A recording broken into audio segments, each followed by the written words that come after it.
Hello friends, कैसे हैं आप लोग।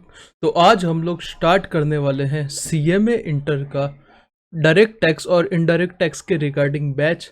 तो ये उसका डेमो लेक्चर है, तो चलो शुरू करते हैं। सबसे पहले सर ये बताओ, क्या ये डेमो लेक्चर है तो क्या आप वो ज्ञान ही दोगे कि कुछ पढ़ाओगे? भाई चैप्टर 1 हम स्टार्ट कर देंगे। स्टार्टिंग का 15 मिनट थोड़ा सा ज्ञान रहेगा कि कैसे हम आगे बढ़ेंगे। ये जो 5 पॉइंट है ना, ये 5 पॉइंट 15 मिनट में रहेंगे। उसके बाद हम क्या करेंगे, चैप्टर 1 स्टार्ट करेंगे और रेगुलर बेसिस पे बाद में मैं कुछ ना कुछ जो जरूरी चीज़ें हैं वो बताते रहूँगा लेक्चर्स में। ठीक है, तो सबसे पहले बात करते हैं sir, how we will proceed, हम कैसे आगे बढ़ेंगे। तो देखो, सीएमए इंटर में 100 मार्क्स का डायरेक्ट टैक्स है और 100 मार्क्स का इनडायरेक्ट टैक्स है। करेक्ट है। तो सबसे पहले प्रोसीड करने के लिए हम लोग स्टार्ट करेंगे direct tax, because direct tax ही सबसे पहले स्टार्ट करते हैं, क्योंकि एक तो पहले वाले मॉड्यूल में है आपके। तो सर ये लेक्चर आप कैसे दोगे हमें? तो लेक्चर जो बेसिकली है, मैं आपको प्राइवेट वीडियो लिंक प्रोवाइड कर दूंगा। ये जितने भी चैप्टर्स आपके मॉड्यूल में है, एक एक चैप्टर हर एक चीज़ कवर होगा। और ये आपको कहाँ मिल जाएगा? आपके ईमेल पे आपको मैं प्राइवेट वीडियो के लिंक भेज दूंगा। वो लिंक आप ईमेल आईडी के थ्रू एक्सेस कर सकते हो। आप अपने मोबाइल में देख सकते हो, लैपटॉप में देख सकते हो, आईपैड में देख सकते हो, कंप्यूटर में देख सकते हो, अनलिमिटेड टाइम देख सकते हो। पर सिर्फ आप ही देख सकते हो, आपकी ईमेल आईडी के थ्रू देख सकते हो। करेक्ट है, वो आप भी समझते हो, मैं भी समझता हूँ, इट इज़ रिक्वायर्ड। उसके बाद नेक्स्ट पॉइंट पे आते हैं, और ये अनलिमिटेड व्यू बोलने के लिए नहीं है, आप एग्जाम तक जितनी बार देखना चाहो देख लो, कोई प्रॉब्लम नहीं है। पर एक चीज़ ध्यान रहेगी कि अभी समझो डायरेक्ट टैक्स का अप्रोक्सीमेटली कंटेंट जाएगा अपना 150 घंटा, 140 to 150 आवर जाएगा, और जीएसटी का भी अप्रोक्सीमेटली इनडायरेक्ट टैक्स का भी इतना ही जाएगा। करेक्ट है। तो उसके लिए सर बाद में तो हम देख नहीं सकते, तो उसका सॉल्यूशन क्या है? तो उसके लिए कॉम्प्लीमेंट्री आपको रिविजन्स मिलते रहेंगे, और लास्ट में एक बड़ा मैराथन मिल जाएगा, जो कि मेरे नोट से भी मिल जाएगा और मॉड्यूल से भी मिल जाएगा। वो यूट्यूब पे अभी भी डाला हुआ है, आप देख सकते हो। तो वो हर अटेम्प्ट के लिए मैं यूट्यूब पे डाल दूंगा, कोई प्रॉब्लम की बात नहीं है। Is it clear? Second, coverage from material कहाँ से पढ़ाओगे? सर अपने नोट से वहाँ से पढ़ाएंगे। सर मॉड्यूल इंपॉर्टेंट है, मॉड्यूल की लाइन बाय लाइन कवर होगी वो नोट्स में। नोट्स बड़े ही कंसाइज रहेंगे, विदाउट एक लाइन भी मॉड्यूल का छोड़े।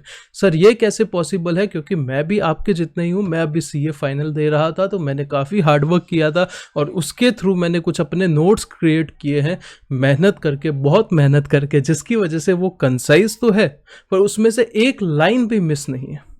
आप देखोगे कुछ डेमो नोट्स, आपको अगर आप मांगोगे तो मैं आपके, मेरे इंस्टाग्राम पे भी आपको मिल जाएंगे।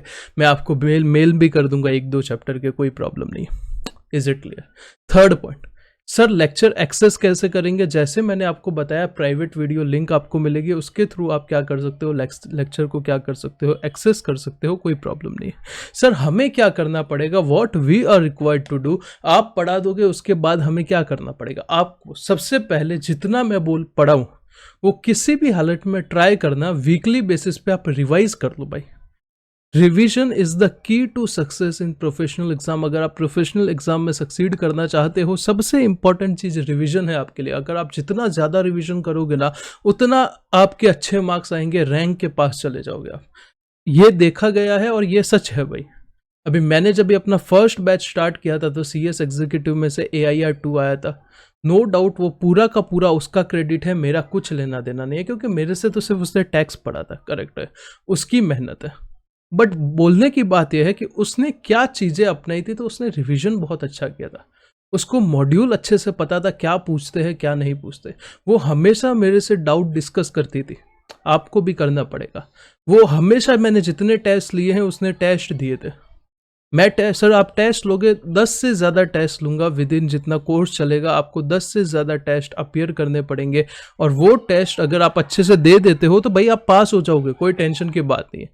थोड़ी सिंसियरिटी दिखाओगे, आप हो जाओगे क्लियर, कोई इश्यू की बात नहीं, ये मैं एश्योरेंस लेता हूँ। टेस्ट, रिवीजन, ये दो आप चीज़ कर लो, और जितने क्वेश्चन मॉड्यूल आरटीपी वगैरह में है वो प्रैक्टिस कर लोगे, आपका अच्छा खासा स्कोप बन जाएगा। और बाकी टिप्स एंड ट्रिक्स, जैसे जैसे लेक्चर आगे बढ़ेंगे मैं सब चीज़ें बताऊंगा, रिवीजन करवाऊंगा, ये मेरी गारंटी। हर एक चैप्टर का 2-2, 3-3 बार रिवीजन क्लास में ही हो जाएगा। मेरे पास स्टूडेंट्स को आप पूछ सकते हो, वो आपको बता सकते हैं। करेक्ट है। तो आपको क्या करना है, आपको सबसे पहले लेक्चर को देखना है, अच्छे से समझना है, कोई प्रॉब्लम नहीं है। उसके बाद उसको क्या आपको करना है, उसके बाद आपको ध्यान से सुनो, ये मैं कुछ इंपॉर्टेंट चीज़ें बोल रहा हूँ। आपको लेक्चर देखना है, उसके बाद आपको जितने रिवीजन है, मैंने क्लिप दिया है तो क्लिप, नहीं तो जितना मैंने पढ़ाया है वो रिवीजन करना है और टेस्ट दे देना है जब जब मैं आपको टेस्ट पेपर भेजूँ। अगर मैंने नहीं भेजा तो मुझे मैसेज करके याद दिलाओ कि सर मुझे आप टेस्ट भेजो, क्योंकि मैं बना के रखता हूँ, कब मैं ही खुद सब कुछ कर रहा हूँ, रिकॉर्ड भी मैं कर रहा हूँ, भेज भी मैं रहा हूँ, तो कभी कभार ऐसा हो जाएगा, शायद हो जाए, तो आप मेरे को बोल दो तो मैं आपको इमीडिएटली बेसिस पे आपको 1 घंटे के अंदर भेज दूंगा। सर डाउट आए, ये तो ऑनलाइन क्लास है, हमें तो फिजिकल क्लास की आदत है कि हम सामने सामने बैठ के पढ़ते थे, हमें डाउट आता है तो क्या करें? डाउट आता है तो मेरा व्हाट्सएप नंबर है तुम्हारे पास, बिल्कुल है सर, व्हाट्सएप करो, इमीडिएटली 1 घंटे के अंदर अंदर आपको रिप्लाई मिल जाएगा। कभी 2-3 घंटा लग जाए तो बुरा मत मानना, कभी मैं भी सो सकता हूँ, कभी मैं भी बाहर जा सकता हूँ, जनरली 1 आवर में आपको रिप्लाई मिल जाएगा जो भी आपका डाउट होगा। सर सिली डाउट आए तो उसका क्या करें? डाउट कोई सिली नहीं होता, अगर आपको डाउट आ रहा है इसीलिए आप क्लास में आ रहे हो, अगर आपको सब चीज़ें आती तो भाई आपको क्लास आने की ज़रूरत क्या थी? करेक्ट है, आपको कुछ डाउट है तभी आप आ रहे हो, अब बिंदास मेरे से पूछो, कोई भी सिली बड़ा कुछ सिली नहीं होता, सब कुछ इंपॉर्टेंट होता है, आप स्टूडेंट हो, आपका जानना हक है। करेक्ट है। नेक्स्ट बात करें सर, आपका व्हाट्सएप नंबर क्या है?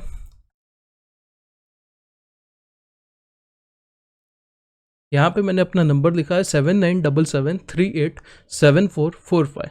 यहाँ पे आप मेरे से इंक्वायरी भी कर सकते हो, कोई फर्स्ट टाइम लेक्चर देख रहा है कि आपको क्लास लेना है तो आप ले सकते हो। सर सबसे इम्पॉर्टेंट ये तो बताओ फ़ी क्या होगा?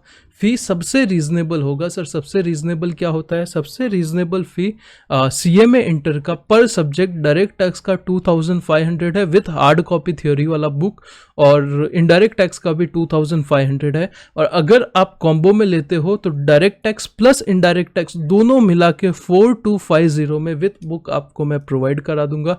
सर ये बाहर तो 10-10 हज़ार रुपया ले रहे हैं, आप इतना कम क्यों ले रहे हो? कम नहीं है, मुझे क्या लगता है इतने में मैं प्रोवाइड करा सकता हूँ, मेरे को आराम से मेरा काम बन रहा है और इसमें मेरे लिए सफिशिएंट है। और एज ए स्टूडेंट मैंने भी 20-20 हज़ार रुपया फ़ी भरा है पर सब्जेक्ट का, तो मुझे लगता है वो ज़्यादा है, ऑब्वियस ही बात है।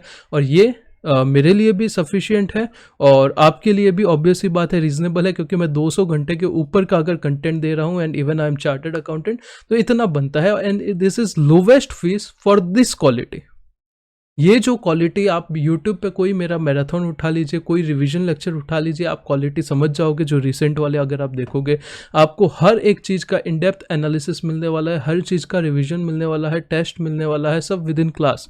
और आप कभी भी मुझे व्हाट्सअप कीजिए, बात करते हैं। अभी चलो मैं ज़्यादा नहीं पकाऊंगा, बेसिकली मेरे को ये सब चीज़ें स्टार्टिंग में बतानी थी कि हम आगे कैसे बढ़ेंगे। अभी चैप्टर 1 पे सीधा स्टार्ट करते हैं, जंप करते हैं और वहाँ से पढ़ना स्टार्ट करते हैं। स्टार्टिंग में जो CA, CS, CMA इंटर के तीनों के कॉमन टॉपिक है, जो कि मेजॉरिटी 70-80% सब कॉमन है, तो वो एक साथ कर लेंगे। उसके बाद जो CMA के स्पेसिफिक एक्सक्लूसिव चैप्टर है वो आपको मैं प्रोवाइड करा दूंगा, क्योंकि 5 हेड में क्या चेंज होगा भाई, सब सेम है। स्टार्टिंग के 3 चैप्टर सब सेम है, पीछे के रिटर्न फाइलिंग TDS है, सब कुछ सेम है, हर जगह पे ये सेम ही रहने वाला है, तो वो पहले कर लेंगे और उसके बाद जो एक्सक्लूसिव टॉपिक है वो आपको दे दूंगा। मेरा टारगेट है 20 दिसंबर तक आपको CMA इंटर वालों को पूरा डायरेक्ट टैक्स मिल जाएगा। फिर आप अपने हिसाब से देख सकते हो, कोई प्रॉब्लम की बात नहीं है। जितना जल्दी करोगे उतना ज़्यादा बेटर होगा, क्योंकि उतना ज़्यादा आपका रिवीजन होगा फिर। करेक्ट है, 20 दिसंबर तक ये मैं ट्राई करूंगा और 31 जैन तक आपका IDT का मेरा टारगेट है ख़त्म करने का। 5-7 दिन आगे पीछे हो जाए तो वो ठीक है, इट इज़ पॉसिबल। पर अपन इतना टाइम, फिर आपके पास इनफ टाइम रहेगा खुद को पढ़ने के लिए, टेस्ट देने के लिए, मेरे से बात करने के लिए, तो वो वहाँ पे हम लोग क्या करेंगे देखेंगे। ठीक है, तो चलो फिर अभी स्टार्ट करते हैं चैप्टर नंबर 1, जो कि है introduction to income tax. Tax में वो एक बार ओवरव्यू बता दो। देखो ओवरव्यू बताता हूँ सब्जेक्ट का, CA वालों के लिए भी, CS वालों के लिए भी। ठीक है, तो वो आपको पता तो रहना चाहिए हम क्या पढ़ने वाले हैं, क्या नहीं पढ़ने वाले हैं। ठीक है, देखो सबसे पहले बात करें, हम कहीं पे भी जहाँ पे इनकम टैक्स एक्ट पढ़ते हैं, बोलते हैं ना इनकम टैक्स पढ़ रहे हैं या GST पढ़ रहे हैं, तो कहीं पे भी हम इनकम टैक्स एक्ट नहीं पढ़ रहे। करेक्ट है, ये समझना है। हम एक्ट नहीं पढ़ते, हम क्या पढ़ते हैं? लॉ पढ़ते हैं। लॉ में बहुत सारी चीजें आती है, जैसे कि एक पार्ट एक्ट है, दूसरा पार्ट है आपका फिनांस एक्ट वगैरह होता है इनकम टैक्स में, नहीं तो रूल्स होते हैं, करेक्ट। फिर हम लोग पढ़ते हैं नोटिफिकेशंस वगैरह जो आती है, सर्कुलर्स वगैरह जो आते हैं, केस लॉज वगैरह जो आते हैं, ये सब चीजें हम लोग क्या करते हैं, ये अगर एक कोई कानून पढ़ना है तो उसके अंदर पढ़ते हैं। हम कहीं पे भी अपने को क्या लगता है हम एक्ट पढ़ रहे हैं, तो सबसे पहले अपने को ये पता होना चाहिए हम एक्ट नहीं पढ़ रहे, हम लोग क्या पढ़ने वाले हैं, हम लोग लॉ पढ़ने वाले हैं, जिसमें ये सब चीजें क्या होगी, इंक्लूड होगी। सिंपल है, यस बहुत सिंपल है। आगे बढ़ते हैं और देखते हैं सर कौन से चैप्टर से मतलब कितना मार्क्स कैसा। देखो सीए इंटर जो है उसमें ग्रुप 1 का पेपर 4 जो है वो क्या है, टैक्स है। सीएस एग्जीक्यूटिव का भी मॉड्यूल 1, जिसमें मॉड्यूल बोला जाता है, मॉड्यूल 1 का पेपर 4 जो है वो क्या है, टैक्स है। सीए में टैक्स में जो डायरेक्ट टैक्स है वो 60 मार्क्स का है और इनडायरेक्ट टैक्स जो है वो 40 मार्क्स का है। पर सीएस में दोनों कितना है, 50 मार्क्स का है और 50 मार्क्स का है। इतना क्लियर है? Yes sir. सीए का जो सिलेबस है ना, वो किस हिसाब से एग्जाम पेपर कैसे डिजाइन होगा बताया, ये 60 में से जो 30% है वो क्या आएगा, एमसीक्यू आएगा, और 70% क्या आएगा, थ्योरी या सब्जेक्टिव जिसको बोलते हैं वो आएगा। यहाँ पे भी सेम है, 30% आपका आएगा एमसीक्यूज और 70% क्या आएगा, सब्जेक्टिव, मतलब जिसमें थियोरी या प्रैक्टिकल क्वेश्चंस वगैरह सॉल्व करने पड़ेंगे। सीएस वालों को दोनों में क्या आएगा, एमसीक्यू आएगा, प्लस यहाँ पे नेगेटिव मार्किंग रहेगा। यहाँ पे नेगेटिव मार्किंग अभी तक तो नहीं है, आगे लाएंगे, ऑब्वियस सी बात है, मुझे तो लगता है थोड़े टाइम बाद ये लोग लाएंगे, और लाना भी चाहिए भाई, कोई उसमें गलत नहीं है। कॉम्पिटिटिव एग्जाम है, प्रोफेशनल एग्जाम है, अच्छे लेवल का एग्जाम है, तो कोई दिक्कत की बात नहीं है, वो सबके लिए आएगा, एक आदमी के लिए तो नहीं आएगा, ठीक है। तो ये कुछ ऐसे आपका सिलेबस बाइफर्केट होता है डायरेक्ट टैक्स और इनडायरेक्ट टैक्स के बीच में। डायरेक्ट टैक्स ही आपका इनकम टैक्स होता है और आईडीटी जीएसटी होता है, यहाँ पे भी वही सेम चीज है, ठीक है। तो ये हो गया सर। फिर कितने चैप्टर है, देखो सीएस वालों ने सिर्फ नाम के लिए 10 चैप्टर डाले हैं, आपने भी नाम के लिए 10 चैप्टर डाले, पर यहाँ पे 10 की जगह पे कुछ 25 चैप्टर इनकम टैक्स में है, ठीक है। और जीएसटी में 10 के नाम पे 10 ही मतलब छोटे छोटे चैप्टर है, जीएसटी में कोई दिक्कत नहीं है। इनकम टैक्स में यहाँ पे भरपूर कंटेंट डाला है, ये मेरी गारंटी है। आपको क्या करना है, आपको ये नहीं सोचना है कि सर इतना बड़ा है, भाई बड़ा है सबके लिए, भाई 700 पेज के लिए 50 मार्क्स डाला है, बड़ा है, तो आपको ये कंप्लेंट नहीं करना है कि सर इतना बड़ा है कैसे करो, इतना बड़ा है कैसे करो। भाई आपको जब ये कोर्स ज्वाइन कर रहे थे तो आपको पता था कि भाई ये बहुत बड़ी चीज है, भाई बहुत कुछ पढ़ना पड़ेगा, तो पढ़ना पड़ेगा, कोई दिक्कत की बात नहीं है। पर अगर आप मेरे नोट्स देखोगे तो सीएस एग्जीक्यूटिव वालों से 180 पेजेस में पूरा इनकम टैक्स इनकॉर्पोरेटेड रहेगा, 180 पेजेस के अंदर अंदर एक लाइन भी मिस नहीं होगा। कुछ अगर मतलब 90% मैं बोलूंगा, 10% कुछ मिस किया है वो मैंने जानबूझ के किया है, मैं क्लास के अंदर बताऊंगा कि ये मैंने मिस किया है, क्यों किया है। जैसे एक मैट करके कंसेप्ट आता है, मैट मिनिमम ऑल्टरनेट टैक्स, वो नहीं आपके एग्जीक्यूटिव लेवल पे पॉसिबल। 1-2 मार्क्स के लिए अगर पूछा तो भी ठीक है, मैं बोल दूंगा कि ये मैंने स्किप किया है और उसका यूट्यूब पे वीडियो डाल दूंगा कि भाई ये चीज आप यहां से कर सकते हो, कोई प्रॉब्लम नहीं है, ठीक है। पर आपकी बात करें तो आपको लगभग ये 14 चैप्टर है सीए इंटर में, जो कि काफी मैनेजेबल है। कोर्स बड़ा है नो डाउट, पर काफी मैनेजेबल है, कोई प्रॉब्लम नहीं आएगा, क्योंकि इतना अच्छे से हम लोग करेंगे ना, हो जाएगा, ठीक है। 14 चैप्टर जो कि वर्थ है, 60 मार्क्स के लिए पूछने वाले हैं तो इतना तो पूछेंगे, और बचे हुए 40 मार्क्स के लिए जीएसटी में कुछ 8-10 चैप्टर है, और जीएसटी बहुत स्कोरिंग है मेरे भाई, एकदम ईजी है, मजा आएगा पढ़ने में, और मजा आता है, मतलब वो वाली चीज है, और काफी फटाफट फटाफट निकलता है। तो जीएसटी स्कोरिंग है यहाँ पे 40 में से अपने को मैक्सिमम मार्क्स टारगेट करने हैं, और आपको तो सीएस वालों को तो ये 50 मार्क्स में आपको बोलते हैं ना, एकदम अटैक करके रखना है कि ये चीजें तो हमको बहुत अच्छे से आनी ही चाहिए, क्योंकि इनकम टैक्स बहुत वास्ट है, जीएसटी बहुत छोटा है, 300 पेज के लिए 50 मार्क्स मिल रहे हैं, तो भाई क्यों नहीं, मतलब अटैक करना है, वो वाली चीजें।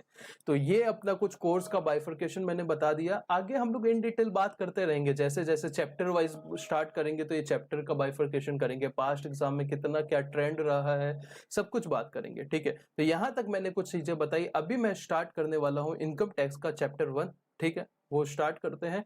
अभी ये सब चीजें हो गई, इंट्रोडक्शन वगैरह बेसिकली बताना पड़ता है ना कि भाई हम क्या पढ़ने वाले हैं, कैसे पढ़ने वाले हैं। आपको ईमेल पे 6 बजे 6 PM मेरा फेवरेट टाइम है अगर कोई पुराना स्टूडेंट है। इससे पहले आपको क्या मिल जाएगा, लिंक मिल जाएगा।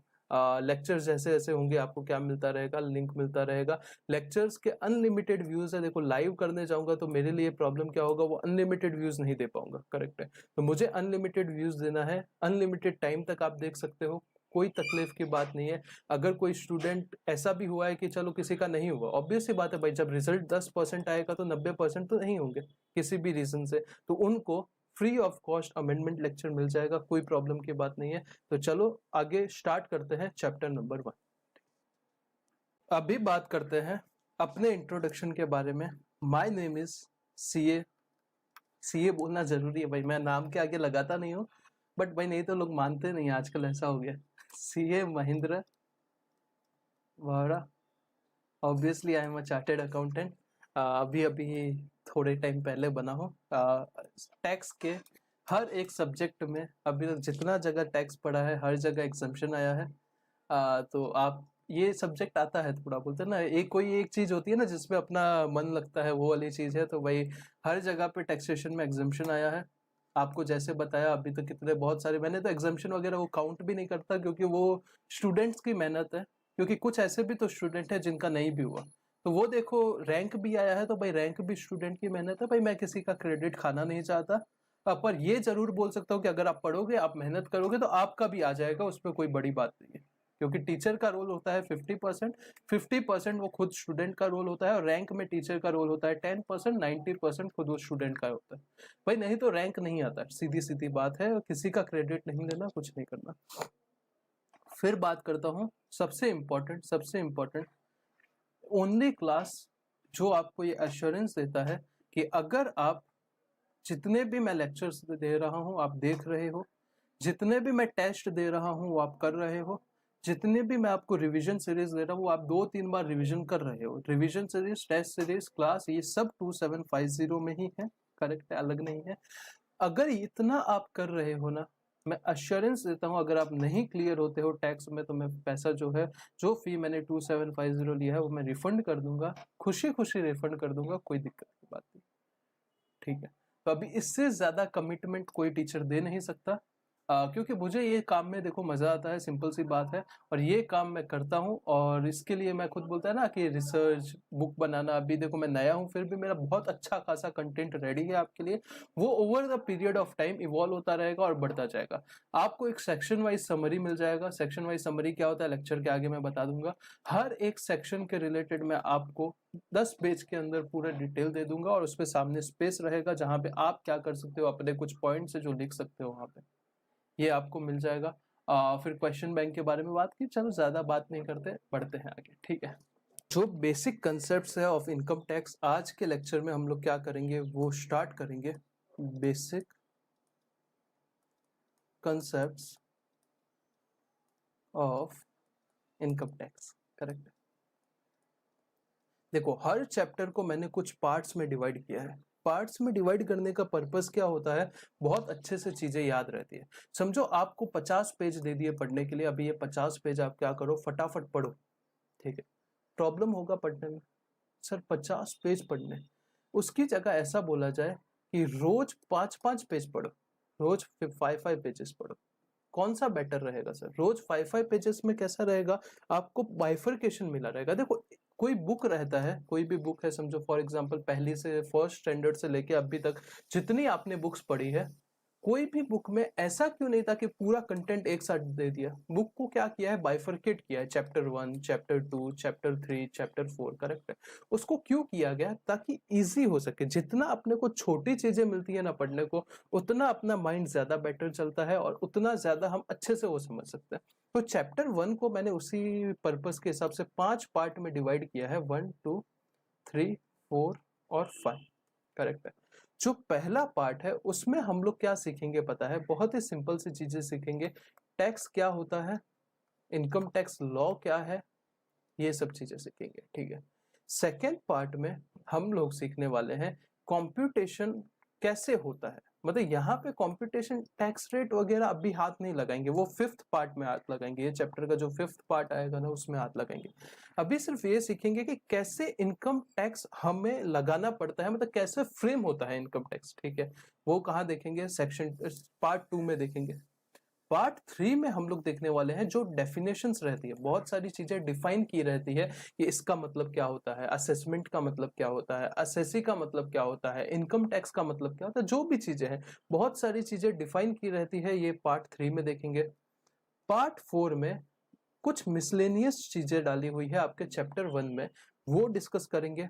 और पार्ट 5 जो कि सबसे इंपॉर्टेंट होने वाला है ये चैप्टर का, जिसमें हम लोग देखेंगे कि चार्जिंग सेक्शन क्या होता है इनकम टैक्स का, देखेंगे इसका मतलब क्या होता है, समझेंगे टैक्स रेट्स क्या होती है, टोटल इनकम क्या होती है, ये सब चीजें सीखेंगे। सिंपल है, यस। तो स्टार्ट करते हैं पहले पार्ट से, जो कि है बेसिक सी बातें करता है, इसके ऊपर ज्यादा फोकस करने वाला नहीं हूं क्योंकि एग्जाम में इतना ज्यादा रेलेवेंट नहीं है। आपका बेस बनाने के लिए ये सब चीजें दी जाती है। टैक्स का मतलब क्या होता है, टैक्स कौन चार्ज करता है, कॉन्स्टिट्यूशन में इसके बारे में क्या लिखा है, ये सब चीजों के ऊपर चलो बात करते हैं। देखो, सबसे पहले ये समझो कि टैक्स होता क्या है। सर टैक्स बहुत ही सिंपल सी चीज होती है, गवर्नमेंट है वो आपसे क्या लेती है, कुछ रेवेन्यू का आपका पार्ट लेती है, उससे क्या करती है, उससे रोड बनाती है, होटल बनाती है, और क्या करती है, अपनी कंपनीज चलाती है, हॉस्पिटल्स बनाती है, स्कूल्स बनाती है, ये सब काम करती है। तो टैक्स का बहुत ही सिंपल सा क्या मतलब होता है कि कुछ पार्ट लिया जाता है सिटीजन से, ताकि गवर्नमेंट क्या कर सके, अपना विकास का काम कर सके, उसके बारे में क्या बोला जाता है, टैक्स बोला जाता है। तो टैक्स आपके मॉड्यूल में क्या बोला गया है, टैक्स का मतलब क्या होता है, ये क्या है, एक कॉस्ट ऑफ लिविंग है इन सोसाइटी। जिस सोसाइटी में आप रह रहे हो उसका जो आप कॉस्ट पे करोगे, इसको क्या बोला जाएगा, टैक्स बोला जाएगा। ये लेवी किया जाता है गवर्नमेंट के द्वारा, मतलब गवर्नमेंट लेवी करती है, किसके लिए, ताकि कॉमन वेलफेयर क्या कर सके, उस कॉमन वेलफेयर के एक्सपेंस कर सके सोसाइटी के लिए। ये कोई एग्जाम में आपके नहीं पूछेगा कि टैक्स क्या होता है, कोई नहीं पूछेगा, ये अपने को बस समझने की चीज है। यहाँ पे एक गवर्नमेंट बैठी है, गवर्नमेंट, यहाँ पे कुछ सिटीजन बैठे हैं, यहाँ से वो पैसा ले रही है, यहाँ पे वो क्या कर रही है, अलग अलग चीजों के लिए लगा रही है, हॉस्पिटल के लिए लगा रही है, बाकी किसके लिए लगा रही है, स्कूल्स के लिए लगा रही है, रोड के लिए लगा रही है, इलेक्ट्रिसिटी के लिए लगा रही है, स्वच्छ भारत के लिए लगा रही है, वॉट एवर द केस में भी उसके लिए लगा रही है। ये इनके लिए क्या है, लोगों के लिए, सिटीजन के लिए क्या है, ये कॉस्ट है। कॉस्ट किसका, सोसाइटी में रहने का, ये क्या है, कॉस्ट है। गवर्नमेंट के पॉइंट ऑफ व्यू से क्या है, ये इनके लिए रेवेन्यू है। किसके लिए, अलग अलग चीजों के डेवलपमेंट के लिए आपको ये रेवेन्यू मिल रहा है, जो आपको क्या करना है, यूज करना है, ठीक है। टैक्स की बात करें तो टैक्स के दो पार्ट होते हैं, एक होता है डायरेक्ट टैक्स और दूसरा होता है इनडायरेक्ट टैक्स। ये समझने से पहले ये समझो कि जो भारत का संविधान है, जो इंडिया का कॉन्स्टिट्यूशन है, वो क्या बोलता है।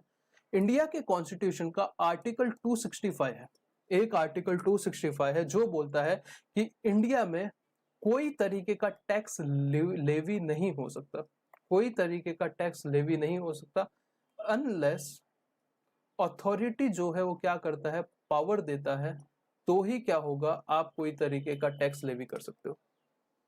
आर्टिकल 265 क्या बोलता है, ध्यान से सुनो, कि इंडिया में कोई भी टैक्स लेवी नहीं कर सकता, कोई टैक्स नहीं लगा सकता, अनलेस अथॉरिटी क्या करता है, पावर देता है तो ही लगा सकता है। इसका क्या मतलब है सर, ये क्या बोल दिया। आप तो बोलोगे सर हर जगह हम टैक्स ही टैक्स सुनते हैं भाई, इधर ये इतना टैक्स लग रहा है, ये इधर इतना टैक्स लग रहा है, ये क्या बोल रहा है कॉन्स्टिट्यूशन के, कोई टैक्स नहीं लगा सकता। ये सही बात है कि वो बोल रहा है कोई टैक्स नहीं लगा सकता, अनलेस वो क्या बोल रहा है, कोई अथॉरिटी पावर देता है। अगर आपने पुराने जमाने की पिक्चरें देखी रहेगी, पुराने जमाने की हिंदी मूवीज होती है ना, उसमें अगर आपने देखा रहेगा तो आप बहुत सारी चीजों में देखते रहोगे कि वो जमींदार वगैरह होते थे, वो क्या करते थे, वो मजदूर वगैरह के ऊपर कोई भी तरीके का टैक्स वगैरह लगाते थे। वो लगान मूवी देखी थी ना, उसमें 3 टाइम्स आपको देना पड़ेगा, ऐसा सब क्या करते थे, जिसका मन आता था ना वो बैठ के फार्मर्स के ऊपर, मजदूरों के ऊपर क्या करता था, टैक्स वगैरह लगाता था। तो जब इंडिया इंडिपेंडेंट हुआ तो सबसे पहले यही बोला गया कि कोई टैक्स नहीं लगा सकता अनलेस अथॉरिटी क्या कर रहा है, पावर दे रहा है टैक्स लगाने का। तो कौन अथॉरिटी है, तो अथॉरिटी 3 लेवल पे डिसाइड होती है। सबसे पहले इंडिया आपको पता है फेडरल नेशन है, फेडरल नेशन का मतलब क्या होता है? एक ऐसा नेशन जिसमें सेंट्रल गवर्नमेंट की अपनी पावर है और स्टेट गवर्नमेंट्स की अपनी पावर है। करेक्ट है। तो यहाँ पे क्या किया गया, पावर को डिवाइड किया गया। पावर कौन देगा? या तो पार्लियामेंट देगा। सेंट्रल लेवल पे कौन देगा? पार्लियामेंट देगा। पार्लियामेंट का मतलब क्या होता है? लोकसभा होता है और राज्यसभा होता है। पता रहेगा, ये बेसिक सी चीज है। वो lower house upper house. Lok Sabha में जो रिप्रेजेंटेटिव होते हैं जो इलेक्शन लड़के जीतते हैं, और राज्यसभा में जो स्टेट असेंबली होती है उसके जो भी विधायक वगैरह रहते हैं, मेंबर्स रहते हैं, वो क्या करते हैं, यहाँ के पार्लियामेंटेरियंस को क्या करते हैं, चूज करते हैं। और स्टेट गवर्नमेंट का क्या होता है, ये सब आएगा कॉन्स्टिट्यूशनल प्रोविजन आपके सिलेबस में दिए हुए हैं। मैं ज्ञान नहीं दे रहा हूँ, मैं एक पैसे का आपको ज्ञान नहीं दूंगा, ये मेरी गारंटी है। मैं सिर्फ आपको क्या कराने वाला हूँ, जो आपके सिलेबस में है उसको बहुत अच्छी तरीके से लिंक करवाने वाला हूँ, पढ़ाने वाला हूँ। स्टेट गवर्नमेंट का क्या होता है? स्टेट लेजिस्लेचर होता है, जिसको विधानसभा बोला जाता है हिंदी में। करेक्ट है। जैसे महाराष्ट्र की विधानसभा, हर स्टेट की अपनी अपनी विधानसभा होती है। करेक्ट है। ये जो स्टेट लेजिस्लेचर है, इसके पास पावर है क्या? स्टेट के रिलेटेड क्या करने का, लॉ बनाने का, ये पावर है स्टेट गवर्नमेंट के पास। इसके साथ साथ ऐसा भी तो हो सकता है कि कुछ ऐसे टॉपिक होते होंगे जिसमें central government plus state government दोनों मिलके बनाती रहेगी कानून। हाँ, तो इसको भी पावर दिया गया है कि भाई तुम भी क्या कर सकते हो, मिलके भी कोई कोई ऐसे टॉपिक्स हो सकते हैं जिसके ऊपर क्या बना सकते हो, लॉ बना सकते हो, कोई प्रॉब्लम नहीं। तो अभी तक मैंने क्या बोला, आर्टिकल 265 क्या बोलता है कि इंडिया में कोई टैक्स नहीं लगा सकता अनलेस अथॉरिटी ने उसको पावर दिया है, तो तुम लगा सकते हो। और आगे बताया गया कि कौन कौन पावर, कौन अथॉरिटी कौन है। तो भाई सेंट्रल गवर्नमेंट के हिसाब से देखेंगे तो पार्लियामेंट है, मतलब लोकसभा और राज्यसभा में कोई भी लॉ पास होना चाहिए, बिल पास होना चाहिए तो एक्ट बन जाएगा। स्टेट गवर्नमेंट के पॉइंट ऑफ व्यू से देखें तो स्टेट लेजिस्लेचर है जो विधानसभा है, और कहीं कहीं पे दोनों क्या कर सकते हैं, कानून बना सकते हैं। इतना सिंपल है। यस, इतना सिंपल है। तो इसमें जो टैक्स के मामले हैं वो भी यहाँ पे ही आते हैं। जो सेंट्रल लेवल पे टैक्स लगता है, जैसे कि इनकम टैक्स है, उसके ऊपर कानून कौन बनाएगा? सेंट्रल गवर्नमेंट बनाएगा। कुछ ऐसे कानून होते हैं जो स्टेट लेवल पे लगते हैं, जैसे कि पहले वैट हुआ करता था, वैल्यू एडेड टैक्स, तो उसके ऊपर कानून कौन बनाएगा? अपना स्टेट गवर्नमेंट बनाएगा। और कुछ ऐसे मुद्दे होते हैं जिसके ऊपर दोनों को मिलके बनाना पड़ता है, उसमें कोई टैक्स के प्रोविजन नहीं है, पर बाकी बहुत सारी चीजें आती है जिसमें ये दोनों मिलके क्या बनाते हैं, टैक्स लॉ बनाते हैं। कोई भी तरीके का लॉ जिसमें टैक्स के लॉ भी इंक्लूडेड है। इतना क्लियर है? ये सर, ये मैं जस्ट थोड़ा सा आपको ओवरव्यू, आपका बैकग्राउंड बिल्ड कर रहा हूँ धीरे धीरे धीरे धीरे, फिर मैं इसको सीधा बुक से क्या कर दूंगा, रिलेट कर दूंगा, तो आपको समझ जाएगा। यस, अभी मैं आगे बताता हूँ आपको टाइप ऑफ टैक्सेस। टैक्स के दो टाइप होते हैं बेसिकली, ऊपर से देखेंगे तो एक होता है डायरेक्ट टैक्स, एक होता है इनडायरेक्ट टैक्स। तो सर ये बात बताओ, डायरेक्ट टैक्स और इनडायरेक्ट टैक्स में फर्क क्या होता है? देखो, नाम से पता चल रहा रहेगा आपको ये क्या है, डायरेक्ट है, और ये क्या है, इनडायरेक्ट है। सर इससे क्या पता चलता है? इससे कुछ नहीं पता चलता, तो मैं बताता हूँ। डायरेक्ट टैक्स एक बहुत ही सिंपल सा कंसेप्ट है जिसमें जो पर्सन इनकम अर्न करता है वो क्या करता है, सीधा का सीधा गवर्नमेंट को क्या करता है, टैक्स जमा करता है। डायरेक्टली टैक्स क्या कर देता है, जमा करा देता है। पर इनडायरेक्ट टैक्स एक ऐसा टैक्स है जिसमें बर्डन शिफ्ट किया जा सकता है। बर्डन क्या किया जा सकता है, शिफ्ट किया जा सकता है। ये क्या बात है सर? मतलब जिसको एक्चुअली गवर्नमेंट को टैक्स जमा कराना है, वो किसी और से टैक्स लेगा और क्या करेगा, गवर्नमेंट को जमा कराएगा। एग्जाम्पल लेते हैं, बहुत ही क्लासिक एग्जाम्पल आपके रियल लाइफ में। आपने कभी डेयरी मिल्क सिल्क खाया है? डेयरी मिल्क सिल्क खाया? यस सर, खाया है। और उसका प्राइस क्या रहेगा, 160 170 रुपीज जो भी रहेगा। पर अगर आपने उसके पीछे देखा रहेगा तो इंक्लूसिव ऑफ जीएसटी होता है, उसके अंदर टैक्स इंक्लूड होता है।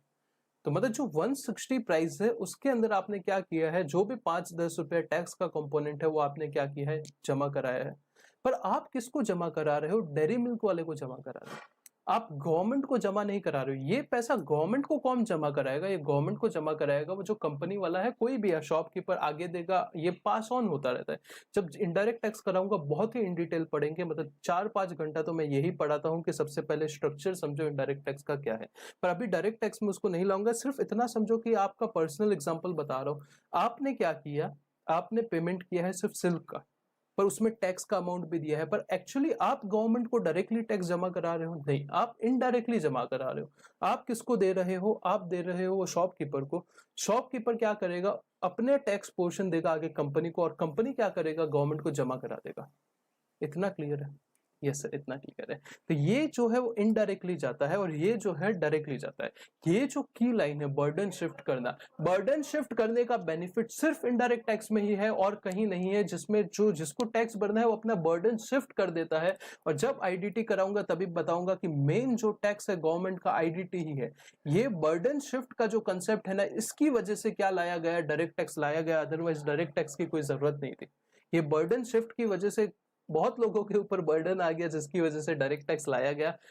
आगे सीखेंगे। और मेजर रेवेन्यू का पार्ट गवर्नमेंट का इनडायरेक्ट टैक्स है, पर जो इनडायरेक्ट टैक्स है आपके लिए बहुत इजी है पढ़ने के लिए, क्योंकि नया नया है भाई। डायरेक्ट टैक्स इतने सालों से इवॉल्व होकर एकदम खतरनाक बन चुका है, पर अपने साथ हो भाई, टैक्स सेंटर के साथ हो तो कोई प्रॉब्लम की बात नहीं है।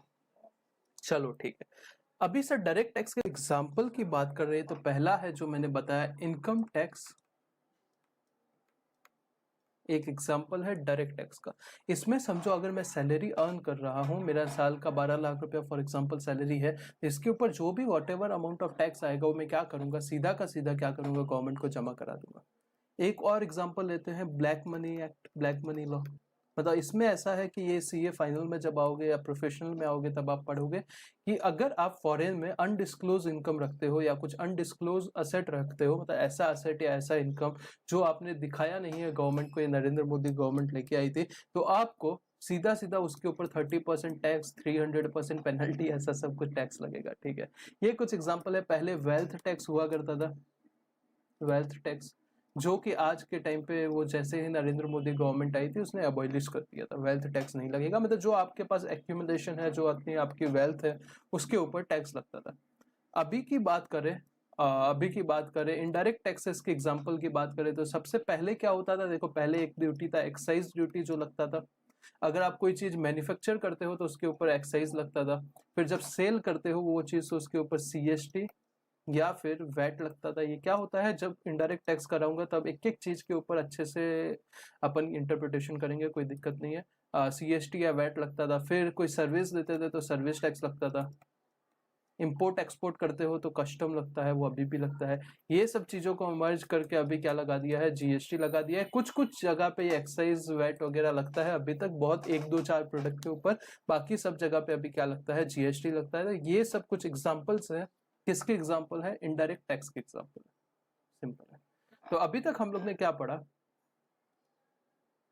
इंसर्ट कर देता हूं एक और पेज, ये अच्छे से लिख सके। ठीक है, अभी तक हम लोग ने देखो मतलब समझा है टैक्स का। टैक्स क्या होता है, cost of living in a society levied by government to meet common welfare expense of society. ये ठीक है। टाइप ऑफ टैक्स कितने होते हैं, 2 टाइप के टैक्स होते हैं। एक तो है direct tax. Direct tax levy होता है directly on income of person, जो इनकम अर्न कर रहा है उसके ऊपर सीधा का सीधा लेवी होता है। लेवी का मतलब क्या है, अभी मैं लेवी बता नहीं रहा हूं, क्योंकि लेवी के ऊपर बहुत बड़ा डिस्कशन करेंगे अपन। The person who pays to government, जो आदमी अर्न करता है वही गवर्नमेंट को पे करता है, और ये जो टैक्स पे किया है वो तुम रिकवर नहीं कर सकते। रिकवर नहीं कर सकते इसका मतलब क्या है, जो इनडायरेक्ट टैक्स है उसका एग्जाम्पल वापस वही सेम लेते हैं। मैं एक समझो नया एग्जाम्पल लेते हैं। मैं कौन हूं, टीचर हूं, आप क्या हो, स्टूडेंट हो। आप मेरे को क्या कर रहे हो, फी पे कर रहे हो, उसके लिए मैं आपको क्या दे रहा हूँ, टीचिंग दे रहा हूँ। सिंपल है। फीस है फॉर एग्जाम्पल ₹10,000 और उसके ऊपर जीएसटी क्या है, समझो 1800 रुपये का जीएसटी पे किया। तो ये जो आप 1800 रुपीज का जीएसटी मुझे पे कर रहे हो और ये मैं गवर्नमेंट को आगे जमा करा दूंगा, ये 1800 रुपये का जीएसटी है ना, इसका आपको क्रेडिट मिल जाएगा अगर आप कुछ कंडीशन सेटिस्फाइड कर देते हो। तो कौन सी कंडीशन है, जीएसटी में देखेंगे। पर इनकम टैक्स जो आपका समझो 12 लाख रुपए सैलरी है, इनकम टैक्स में जो आपका 12 लाख रुपए सैलरी है और उसके ऊपर 1 लाख रुपए फॉर एग्जांपल टैक्स आ रहा है, तो ये 1 लाख रुपए का आप कहीं से क्रेडिट वेडिट नहीं ले सकते। ये 1 लाख रुपए सीधा आपको क्या करना पड़ेगा, गवर्नमेंट को जमा कराना पड़ेगा। इसका आपको कुछ क्रेडिट नहीं मिलेगा यहाँ पे, पर जीएसटी का आपको क्या मिल जाएगा, क्रेडिट मिल जाएगा। सिंपल है। Yes sir. तो person paying tax passes on, ये तो हो गया person who pays to government tax can not recover from anyone else, और किसी से रिकवर नहीं कर सकता। पर वहां पे क्या होता है कि सप्लायर जो है वो फाइनल कंज्यूमर से क्या करता है, रिकवर कर लेता है। जैसे कि आपका डेयरी मिल्क वाला एग्जांपल ये पॉइंट के लिए सबसे बेस्ट बैठता है कि आप क्या कर रहे हो, आप टैक्स भर रहे हो किसके बिहाफ में, जो मैन्युफैक्चरर को आगे बढ़ना है। इनडायरेक्ट टैक्स की बात करें तो ये लेवी होगा प्राइस ऑफ गुड्स और सर्विसेज के ऊपर। जो गुड्स या सर्विस का प्राइस है उसके ऊपर आप क्या कर रहे हो, एक टैक्स लेवी कर रहे हो जिसको बोलते हैं इनडायरेक्ट टैक्स। उसका एग्जांपल है जीएसटी। और person paying tax passes on incidence to another person. जो टैक्स भरने वाला है एक्चुअली वो क्या करता है, टैक्स का इंसिडेंस आगे पास कर देगा। कैसे सर, बताता हूँ। ये देखो, ये कौन हूँ, ये कौन है, सॉरी ये मैं हूँ मैन्युफैक्चरर डेयरी मिल्क का। मैं आगे होलसेलर को क्या कर रहा हूँ, माल सप्लाई कर रहा हूँ। तो होलसेलर को मैं बिल दूंगा, 1 लाख का सामान है और 10,000 रुपये फॉर एग्जाम्पल जीएसटी है। तो ये जो 10,000 है ना, ये होलसेलर मैन्युफैक्चरर को देगा और मैन्युफैक्चरर आगे गवर्नमेंट को देगा। नहीं समझ रहा है, थोड़ा थोड़ा समझ रहा है तो भी आपको कोई चिंता की बात नहीं। ये सब आपके बोलते ना खून में डाल दूंगा मैं एक टाइम के बाद। अभी के लिए सब सुन लो, पुण्य मिलेगा, वो वाली चीजें सुन लो, पुण्य मिलेगा। ठीक। तो ये इनडायरेक्ट टैक्स का कुछ चीजें लिखी है। फिर बात करते हैं कॉन्स्टिट्यूशनल प्रोविजन के बारे में। कॉन्स्टिट्यूशनल प्रोविजन में अभी तक हम लोग ने क्या देखा कि एक आर्टिकल 265 है कॉन्स्टिट्यूशन का, जो क्या बोलता है कोई भी टैक्स नहीं लगा सकता इंडिया में। No tax shall be levied. कोई भी टैक्स नहीं लगा सकता इंडिया में। लेविड और कलेक्टेड, लेवी का मतलब अलग होता है, कलेक्शन का मतलब अलग होता है। इसके ऊपर पूरा एक डिस्कशन करेंगे, कोई चिंता की बात नहीं है। Except authority of law, except अगर कोई अथॉरिटी है लॉ के पास तो वो टैक्स लगा सकता है। किसके पास अथॉरिटी है, जो मैंने आपको बताया। ये तो अभी मैंने आपको क्या बताया, आर्टिकल 265 बताया। अभी एक और आर्टिकल है जो कि है आर्टिकल 246। वो क्या बोलता है, आर्टिकल 246 इनडायरेक्टली हम लोग ने डिस्कस कर लिया है। अभी हम लोग डायरेक्टली डिस्कस कर लेते हैं। कॉन्स्टिट्यूशन का आर्टिकल नंबर 246 क्या बात करता है, ये आपको जितने भी कानून के अलग अलग टॉपिक्स है, जैसे कि गवर्नमेंट टैक्स के पैसे का क्या करती है, पार्टी तो नहीं करती, बिल्कुल। वो क्या बनाती है, रोड बनाती है, हाईवेज बनाती है, स्कूल बनाती है, हॉस्पिटल बनाती है, टैक्स कलेक्शन वगैरह जो भी अलग अलग तरीके का काम है। गवर्नमेंट का सिर्फ खर्चा करना काम नहीं है, पैसे लेने का भी काम है। तो ये अलग अलग टॉपिक्स है, करेक्ट है। तो आर्टिकल 240, तो जो आर्टिकल 246 है उसमें बहुत सारे शेड्यूल है। उसमें एक 7th शेड्यूल है। कौन सा शेड्यूल है, 7th शेड्यूल। वो क्या बताता है, 3 लिस्ट देता है। लिस्ट 1 जिसको यूनियन लिस्ट भी बोला जाता है, लिस्ट 2 जिसको स्टेट लिस्ट बोला जाता है, और लिस्ट 3 जिसको कॉन्करेंट लिस्ट बोला जाता है। लिस्ट 1 में ऐसे सब्जेक्ट्स दिए हुए हैं, ऐसे टॉपिक्स दिए हुए हैं, ऐसे मुद्दे दिए हुए हैं, मतलब ऐसे कुछ चीजें दी हुई है जिसके ऊपर पावर कौन है, मतलब कानून बनाने का पावर किसके पास है, सेंट्रल गवर्नमेंट के पास है। लिस्ट 2 में कुछ ऐसे सब्जेक्ट दिए हुए हैं, कुछ ऐसे मुद्दे दिए हुए हैं, कुछ ऐसे टॉपिक दिए हुए हैं जिसके ऊपर कानून बनाने का, लॉ बनाने का पावर किसके पास है, स्टेट गवर्नमेंट के पास है। और लिस्ट 3 में कुछ ऐसे सब्जेक्ट दिए हुए हैं, कुछ ऐसे टॉपिक दिए हुए हैं, कुछ ऐसे मुद्दे दिए हुए हैं जिसके ऊपर कानून बनाने का पावर किसके पास है, central government plus state government जो दोनों है वो मिलके क्या बनाएगी, इसके ऊपर कानून बनाएगी। सिंपल। तो यही लिखा हुआ है वहां पे, जो मैंने पहले भी आपको इनडायरेक्टली बताया था। देखो, 7th schedule of article 246 contain 3 list which enumerates the matter which under which parliament and state legislature have authority to make laws। Parliament का मतलब बड़ा ही सिंपल है, Lok Sabha plus Rajya Sabha. Central level पे स्टेट लेजिस्लेचर का मतलब है विधानसभा। यूनियन लिस्ट में ऐसे कुछ टॉपिक्स दिए हुए हैं जिसमें पार्लियामेंट का पास पावर है कानून बनाने का। स्टेट लिस्ट में कुछ ऐसे टॉपिक्स दिए हुए हैं जिसमें स्टेट लेजिस्लेचर, विधानसभा के पास पावर है कानून बनाने का। और कॉन्करेंट लिस्ट में दोनों सेंट्रल गवर्नमेंट और स्टेट गवर्नमेंट कंबाइन मिलके क्या बनाएगी, कानून बनाएगी। और इनकम टैक्स है वो कहाँ पे दिया हुआ है, यूनियन लिस्ट की। ये समझ लेना है, याद कर लेना है कि एमसीक्यू वगैरह में क्या पता कभी पूछ ले। जो यूनियन लिस्ट है, आर्टिकल 246 का 7th शेड्यूल, उसका यूनियन लिस्ट जो है, मतलब फर्स्ट लिस्ट है, उसका 82 एंट्री है जो वो क्या बात करता है, इनकम टैक्स की बात करता है। मतलब जो इनकम टैक्स है वो कौन लगाएगा, उसके ऊपर कानून वो कौन बनाएगा, पार्लियामेंट बनाएगा, मतलब सेंट्रल गवर्नमेंट बनाएगा। पर उसका एक एक्सेप्शन है। क्या एक्सेप्शन है, एग्रीकल्चर इनकम। जितने भी एग्रीकल्चर के रिलेटेड लॉ है ना, उसके ऊपर पावर किसके पास है, कानून बनाने का, उसके पास पावर है कानून बनाने का स्टेट के पास। तो एग्रीकल्चर के इनकम के ऊपर जो इनकम टैक्स भी लगेगा उसके ऊपर कानून कौन बनाएगा, स्टेट गवर्नमेंट बनाएगा। स्टेट लिस्ट के अंदर डाला गया है तो उसके ऊपर कौन लगाएगा, स्टेट गवर्नमेंट लगाएगा। एग्रीकल्चर इनकम को छोड़ के बाकी जितनी भी इनकम होगी जिसके ऊपर इनकम टैक्स की बात आएगी तो उसके ऊपर कानून कौन बनाएगा, सेंट्रल गवर्नमेंट या पार्लियामेंट जिसको बोलेंगे वो बनाएगा अंडर यूनियन लिस्ट। सिंपल। तो इतना आपको मैं क्या करता हूँ, आपको मैं 1 मिनट का टाइम देता हूँ पॉज कर करके देख लो और इतना रीड कर लो अच्छे से, कोई प्रॉब्लम नहीं।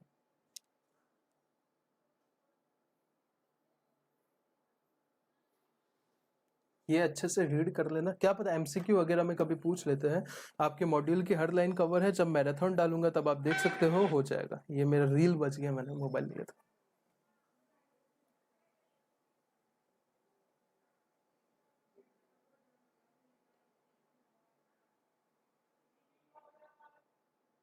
ठीक है, आगे बढ़ते हैं। अभी ये देखना है कि what we are going to learn in this subject. जो अपना ये सब्जेक्ट है उसमें हम लोग सीखने क्या वाले हैं, तो उसका आंसर है हम लोग इनकम टैक्स लॉ सीखने वाले हैं, ना कि इनकम टैक्स एक्ट सीखने वाले हैं। ये जरूरी है समझना, क्योंकि बहुत लोगों को तो पता ही नहीं होता। अभी तक बहुत सारे ऐसे लोग हैं जो ये चिल्लाते रहते हैं कि हम इनकम टैक्स एक्ट सीख रहे हैं। भाई हम इनकम टैक्स एक्ट नहीं सीख रहे हैं, हम इनकम टैक्स क्या सीख रहे हैं, लॉ सीख रहे हैं। तो सर इनकम टैक्स लॉ और इनकम टैक्स, तो फर्क देखते हैं इनकम टैक्स लॉ में और इनकम टैक्स एक्ट में। मैं जैसे मैंने आपको ऊपर भी बताया था कि इनकम टैक्स लॉ में बहुत सारे कंपोनेंट्स होते हैं, तो एक एक कंपोनेंट को बहुत अच्छे से बहुत इन डिटेल में एनालिसिस करते हैं। देखो इनकम टैक्स लॉ जैसे आपको पता है बड़ा होता है। देखो इनकम टैक्स लॉ में दो कंपोनेंट होते हैं। इनकम टैक्स लॉज में 6 कंपोनेंट होते हैं मुझे पता है, पर 2 कंपोनेंट होते हैं।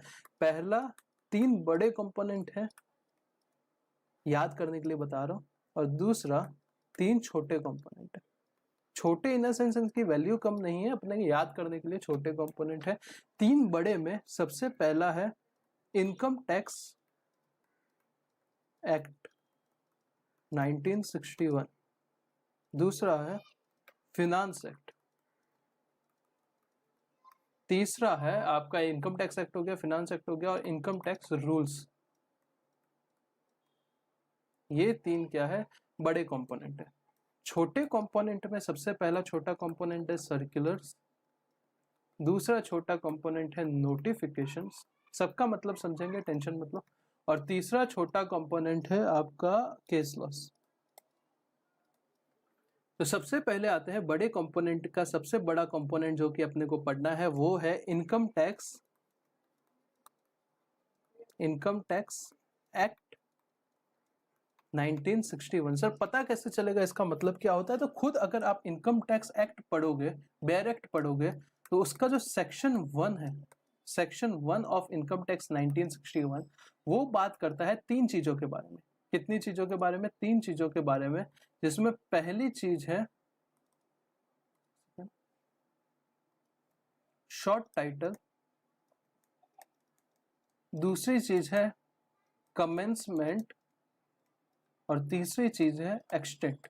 हर एक कानून का जो सेक्शन 1 होता है, चाहे CGST का हो, चाहे इनकम टैक्स का हो, IGST का हो, फर्स्ट जो सेक्शन होता है वो यही बात करता है। क्या बात करता है? Short title, commencement and extent.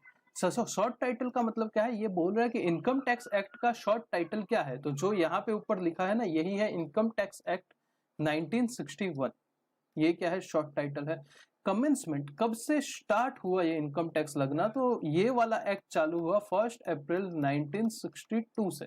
याद रखने की जरूरत है? याद रखने की जरूरत नहीं, जस्ट बता रहा हूं सेक्शन में क्या लिखा है। और एक्सटेंट मतलब क्या है? कहां कहां तक एप्लीकेबल होगा? तो एप्लीकेबल होगा होल ऑफ इंडिया। पहले ऐसा बोला जाता था इंक्लूडिंग जम्मू एंड कश्मीर, अभी कुछ बोलने की जरूरत नहीं है भाई, वो मोदी जी ने कर दिया काम। तो होल ऑफ इंडिया क्या होगा? ये जो कानून है वो एप्लीकेबल होगा, सिंपल है। तो सेक्शन 1 क्या बोलता है इनकम टैक्स एक्ट का, यही बता देगा कि इनकम टैक्स एक्ट क्या होता है। तो शॉर्ट टाइटल बात करेगा इनकम टैक्स एक्ट 1961, कमेंसमेंट कब से स्टार्ट हुआ 1 अप्रैल 1962 से, और एक्सटेंट कहां तक एप्लीकेबल होगा? पूरे भारत के ऊपर एप्लीकेबल होगा। तो पूरे भारत पे मतलब पूरे इंडिया पे। तो इंडिया का मतलब क्या होगा ये भी आगे डेफिनेशंस में लिखा हुआ है कि इंडिया का मतलब क्या होगा, तभी हम देख लेंगे। सिंपल है, यस सर।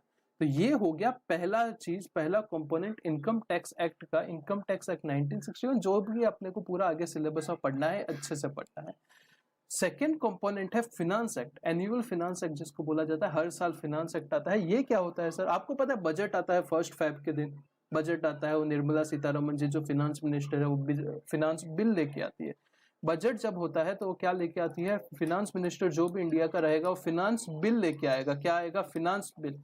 फिनांस बिल जब लोकसभा प्लस राज्यसभा में जब पास हो जाएगा प्लस जब उसके ऊपर प्रेसिडेंट का, जो कि आज के दिन में रामनाथ कोविंद जी है, उनका एसेंट मतलब उसका अप्रूवल मिल जाएगा, तो ये क्या बन जाएगा, फिनांस एक्ट बन जाएगा। क्या बन जाएगा, फिनांस एक्ट बन जाएगा। जितने भी टैक्स रेट्स होती है ना, बहुत सारे, सर ये पढ़ने की जरूरत क्यों है, फिनांस एक्ट पढ़ने की क्या जरूरत है। जो टैक्स रेट होती है ना, आपने सुना रहेगा, अगर सुना है तो, कि 2.5 लाख रुपए तक कोई टैक्स नहीं लगता। अभी सुना था कि 5 लाख रुपए तक कोई टैक्स नहीं लगता। ये सब जो चेंजेस आते हैं ना, ये चेंजेस किसके थ्रू आते हैं पता है, ये फिनांस एक्ट के थ्रू आते हैं। और फिनांस एक्ट हर साल नया आता है। बजट में जो बोला जाता है बेसिकली उसमें एक पार्ट फिनांस एक्ट होता है, करेक्ट है। इसमें बहुत सारी रेट्स रहती है, टीडीएस की रेट होती है, एडवांस टैक्स, हर तरीके की रेट्स होती है, फिर जीएसटी के बहुत सारी चीजें रहती है। ये क्या होता है, फिनांस एक्ट होता है, ठीक है। थर्ड चीज के ऊपर आते हैं, income tax rules. Sir income tax rules का मतलब क्या होता है, ये बताओ। सर इनकम देखो, ये क्या है, एक्ट है। एक्ट में अगर कोई चेंज करना है तो किसका परमिशन लगता है पता है, पार्लियामेंट का परमिशन लगता है। पार्लियामेंट में मतलब लोकसभा प्लस राज्यसभा। अगर आपको थोड़ा सा इंडिया का स्ट्रक्चर पता है तो ये पार्लियामेंट हर समय नहीं चालू होता। इसके कुछ स्पेसिफिक सेशन होते हैं, जैसे समर सेशन और विंटर सेशन, पता नहीं ये लोग कौन कौन से बनाते रहते हैं, वो जो भी, मुझे अभी आइडिया नहीं है इनके स्पेसिफिक क्या रहते हैं। ये टाइम विंटर में ये लोग बैठते हैं 15-20 दिन काम करने को, समर में बैठते हैं, जो भी इनके महीने में 4-5 सेशन होते हैं उसमें ही पार्लियामेंट चलता है। अभी कोई बीच में इमरजेंसी आ गया, जैसे कि अपना ये कोविड आ गया था, ये टाइम पे कानून में कुछ बहुत सारी समझो चीजें चेंज करनी है, तो कैसे करें भाई, पार्लियामेंट तो चल नहीं रहा और उसके बिना कानून में बदलाव कर नहीं सकते, तो कैसे करें। तो गवर्नमेंट ने एक रूल्स बनाया हुआ है, इनकम टैक्स रूल्स। ये रूल्स में सीबीडीटी के थ्रू, सीबीडीटी क्या होता है अच्छे से पढ़ेंगे, central board of direct taxes होता है। सीबीडीटी के थ्रू आप क्या कर सकते हो, चेंज कर सकते हो कोई चीज। सीबीडीटी के थ्रू मतलब सीबीडीटी रूल्स में क्या कर सकती है, कुछ अमेंडमेंट कर सकती है बाय, अगर सेंट्रल गवर्नमेंट उसको परमिशन देता है। इन डिटेल पढ़ेंगे, अभी के लिए सिर्फ इतना समझ लो, ठीक है। इनकम टैक्स रूल्स, फिर ये तो तीन बड़े कंपोनेंट हुए, कौन से, income tax act 1961, annual finance act और इनकम टैक्स रूल्स। अभी तीन छोटे कंपोनेंट है, जिसमें पहला कंपोनेंट है सर्कुलर्स। देखो कानून बना दिया, रूल बना दिए, अभी रियल लाइफ में देखोगे तो बाद में क्या ऐसा नहीं हो सकता कि कोई कानून का फायदा उठा रहा है, चोरियां कर रहा है, ऐसा सब हो सकता है। मतलब जब हम कानून बना रहे थे तब हमें ये नहीं पता था कि फ्यूचर में कुछ ऐसी चीजें हो सकती है, करेक्ट है। उसके लिए गवर्नमेंट अपने डिपार्टमेंट में जितने भी ऑफिसर रहेंगे उनको कुछ तो बताती रहेगी ना, सर्कुलर्स वगैरह इश्यू करती रहेगी कि अभी आपको ये करना है, वो करना है। तो उसके रिलेटेड क्या होता है, सर्कुलर इश्यू किए जाते हैं। सर्कुलर की खास बात क्या है पता है, सर्कुलर बाइंडिंग जो होते हैं सिर्फ डिपार्टमेंट के ऊपर होते हैं, मतलब जो डिपार्टमेंट में ऑफिसर्स बैठे हैं ना, उसके ऊपर ही सर्कुलर क्या होते हैं, बाइंडिंग होते हैं। बाइंडिंग किसके ऊपर होते हैं, डिपार्टमेंट के ऊपर होते हैं। और जो असेसी होता है, जो मतलब ये इनकम टैक्स फाइल करते हैं अपन लोग, इनके ऊपर ये ऑप्शनल होते हैं, कंपलसरी नहीं होते, एडवाइजरी होते हैं। आपको राय लेनी है, आपको समझना है तो समझ लो, नहीं तो कोई जरूरत नहीं। पर हम क्या पढ़ रहे हैं, हमें एडवाइस देना है क्लाइंट्स को अपने, तो अपने को ये पढ़ना पड़ेगा। उसके बाद है नोटिफिकेशंस। नोटिफिकेशन क्या होता है सर, नोटिफिकेशन बेसिकली गवर्नमेंट कुछ इश्यू करती है कि भाई अभी ये चीज में ये चेंज हो रहा है। नोटिफिकेशन और सर्कुलर में एक बहुत बड़ा डिफरेंस है कि सर्कुलर बाइंडिंग सिर्फ डिपार्टमेंट के ऊपर होता है, पर नोटिफिकेशन हर एक आदमी के ऊपर क्या होती है, बाइंडिंग होती है। ऐसा नहीं है किसी के लिए ऑप्शन होती है। सर नोटिफिकेशन का एग्जांपल दो ना, अगर आपको रिटर्न फाइलिंग वगैरह करते हो तो आपको पता रहेगा, ड्यू डेट चेंज होता है ना, मतलब समझो 31 जुलाई था, उसको एक्सटेंड करके 30 सितंबर कर दिया, ये टाइम पे ही किया ना। तो अगर ये ड्यू डेट एक्सटेंशन का नोटिफिकेशन पता गवर्नमेंट को बताना है लोगों को कि ड्यू डेट एक्सटेंड हो चुका है, तो क्योंकि एक्ट में तो लिखा है 31 जुलाई है, पर अभी रियल में क्या कर देना है, 30 सितंबर कर देना है। तो अगर गवर्नमेंट को बताना है रियल लाइफ में कि ये हमने एक्सटेंड कर दिया, तो ये कैसे बताएंगे, थ्रू नोटिफिकेशन बताएंगे, करेक्ट है। और लास्ट में क्या होता है, ये सबके ऊपर बाइंडिंग होता है, पर लास्ट में क्या है, केस लॉ। केस लॉ में का मतलब क्या है कि समझो आपने कानून बना दिया, अभी कोई असेसी वो कानून से एग्री ही नहीं करता, उसके ऊपर उसकी वजह से बहुत नुकसान हो गया या कुछ भी हो चुका है, तो वो क्या कर देता है, हाई कोर्ट में जाके या सुप्रीम कोर्ट में जाके, जो भी स्टेज वाइज क्या कर देता है, केस फाइल कर देता है। और वो केस का जो जजमेंट आता है हाई कोर्ट या सुप्रीम कोर्ट के कोर्ट्स का जो जजमेंट आता है, ये जजमेंट भी पार्ट ऑफ लॉ, जो अपना इनकम टैक्स लॉ है उसका पार्ट है। जजमेंट्स जो है सुप्रीम कोर्ट के, हाई कोर्ट के, वो भी जजमेंट भी पार्ट होते हैं। ये सीए इंटर के सिलेबस में एक दो सिर्फ केस लॉ है, एप्लीकेबल ही नहीं है आपके लिए, पर सीएस वालों के लिए कुछ केस लॉज डाले हुए हैं, रैंडम एक आधा क्वेश्चन कभी पूछते हैं, पीजीबीपी वगैरह में कुछ जगह जगह पे डाले हुए हैं केस लॉज। बाकी आपके सिलेबस में सीए इंटर वालों के लिए केस लॉ एप्लीकेबल नहीं है, साफ साफ मॉड्यूल में लिखा है, हम लोग फाइनल में पढ़ेंगे, we will discuss at final level. ठीक है सर, ठीक है। तो अभी मैं वापस नोट्स के ऊपर आता हूं। मैंने कुछ आपको इन्फॉर्मेशन दे दी। इनकम टैक्स एक्ट है जो कितने पार्ट है, तो 6 पार्ट है, 3 बड़े पार्ट है, 3 छोटे पार्ट है। सबसे बड़ा पार्ट क्या है, इनकम टैक्स एक्ट। ये केम इनटू फोर्स कब आया, 1/4/1962 आया। Section 1 of income tax act बात करता है इनकम टैक्स क्या होता है। फिर बात करते हैं एनुअल फिनांस एक्ट की। बिल जो है वो प्रेजेंट किया जाएगा, कहां पे प्रेजेंट किया जाएगा, बजट में प्रेजेंट किया जाएगा। जब ये पास हो जाएगा दोनों हाउस में, तो लोकसभा और राज्यसभा में, यही मॉड्यूल में भी यही लिखा है। और जब असेंट मिल जाएगा प्रेसिडेंट का, तो क्या बन जाएगा, ये एक्ट बन जाएगा। और ये साल के लिए कौन सा फिनांस एक्ट एप्लीकेबल है, मई 22 बैच के लिए और नवंबर 22। मई और नवंबर के लिए पोर्शन कुछ ज्यादा चेंज नहीं होता, बहुत रेयर अमेंडमेंट कुछ आए तो आए, ज्यादा नहीं आते। तो मई 22 के लिए अमेंडमेंट कौन सा फिनांस एक्ट एप्लीकेबल रहेगा, फिनांस एक्ट 2021 एप्लीकेबल रहेगा। और जो ये नवंबर 21 अटेम्प्ट दे रहे हैं उनके लिए अभी तक फिनांस एक्ट 2020 ही एप्लीकेबल है। अगर आपके कोई फ्रेंड है तो आप सजेस्ट कर सकते हो क्लास का, ठीक है। फिर इनकम टैक्स रूल्स की बात करते हैं। इनकम टैक्स रूल्स क्या बात करता है, सीबीडीटी जो है उसके पास पावर है, क्या पावर है, to make rules which collectively known as income tax rules 1962। CBDT के पास पावर है, किस चीज का पावर है, कि वो रूल बना सकता है। सीबीडीटी क्या होता है, एक बोर्ड होता है, आगे इसके ऊपर मैं अच्छे से आपको आधा घंटा लूंगा। Central board of direct tax करके एक बोर्ड होता है, देखेंगे आगे। उसके पास पावर है, वो क्या बना सकती है, रूल बना सकती है, जिसको बोला जाता है इनकम टैक्स रूल्स 1962। फिर बात करते हैं 3 छोटे 3 बड़े हो गए, income tax act, annual finance act, income tax rules. अभी 3 छोटे की बात करें तो सबसे पहले सर्कुलर गाइडेंस पर्पस के लिए होते हैं, इश्यू करता है सीबीडीटी। डिपार्टमेंट बाउंड है सर्कुलर को फॉलो करने के लिए, एसएससी बाउंड नहीं है उनके गाइडेंस के पर्पस के लिए। नोटिफिकेशन की बात करें तो सेंट्रल गवर्नमेंट इश्यू करता है to give effect the provision of act, example है ड्यू डेट एक्सटेंशन। और केस लॉ अभी अपने को नहीं करने हैं, ये फाइनल लेवल पे होता है, तो सिर्फ इतना समझ लो, हाई कोर्ट सुप्रीम कोर्ट के जजमेंट, करेक्ट है। तो ये क्वेश्चन 3 जो लिखा हुआ है ये आप अच्छे से 1-2 मिनट का टाइम लेके पढ़ लो। फिर आगे बढ़ते हैं।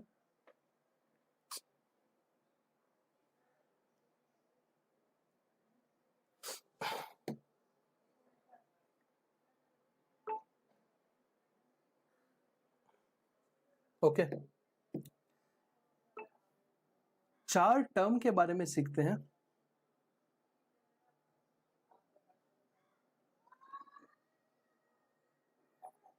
आपको पता है ना इनकम टैक्स में सेक्शंस वगैरह होते हैं, हाँ सर पता है।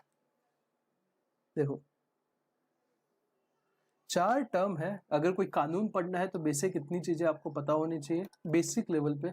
सबसे पहले है सेक्शन क्या होता है, वो पता है आपको।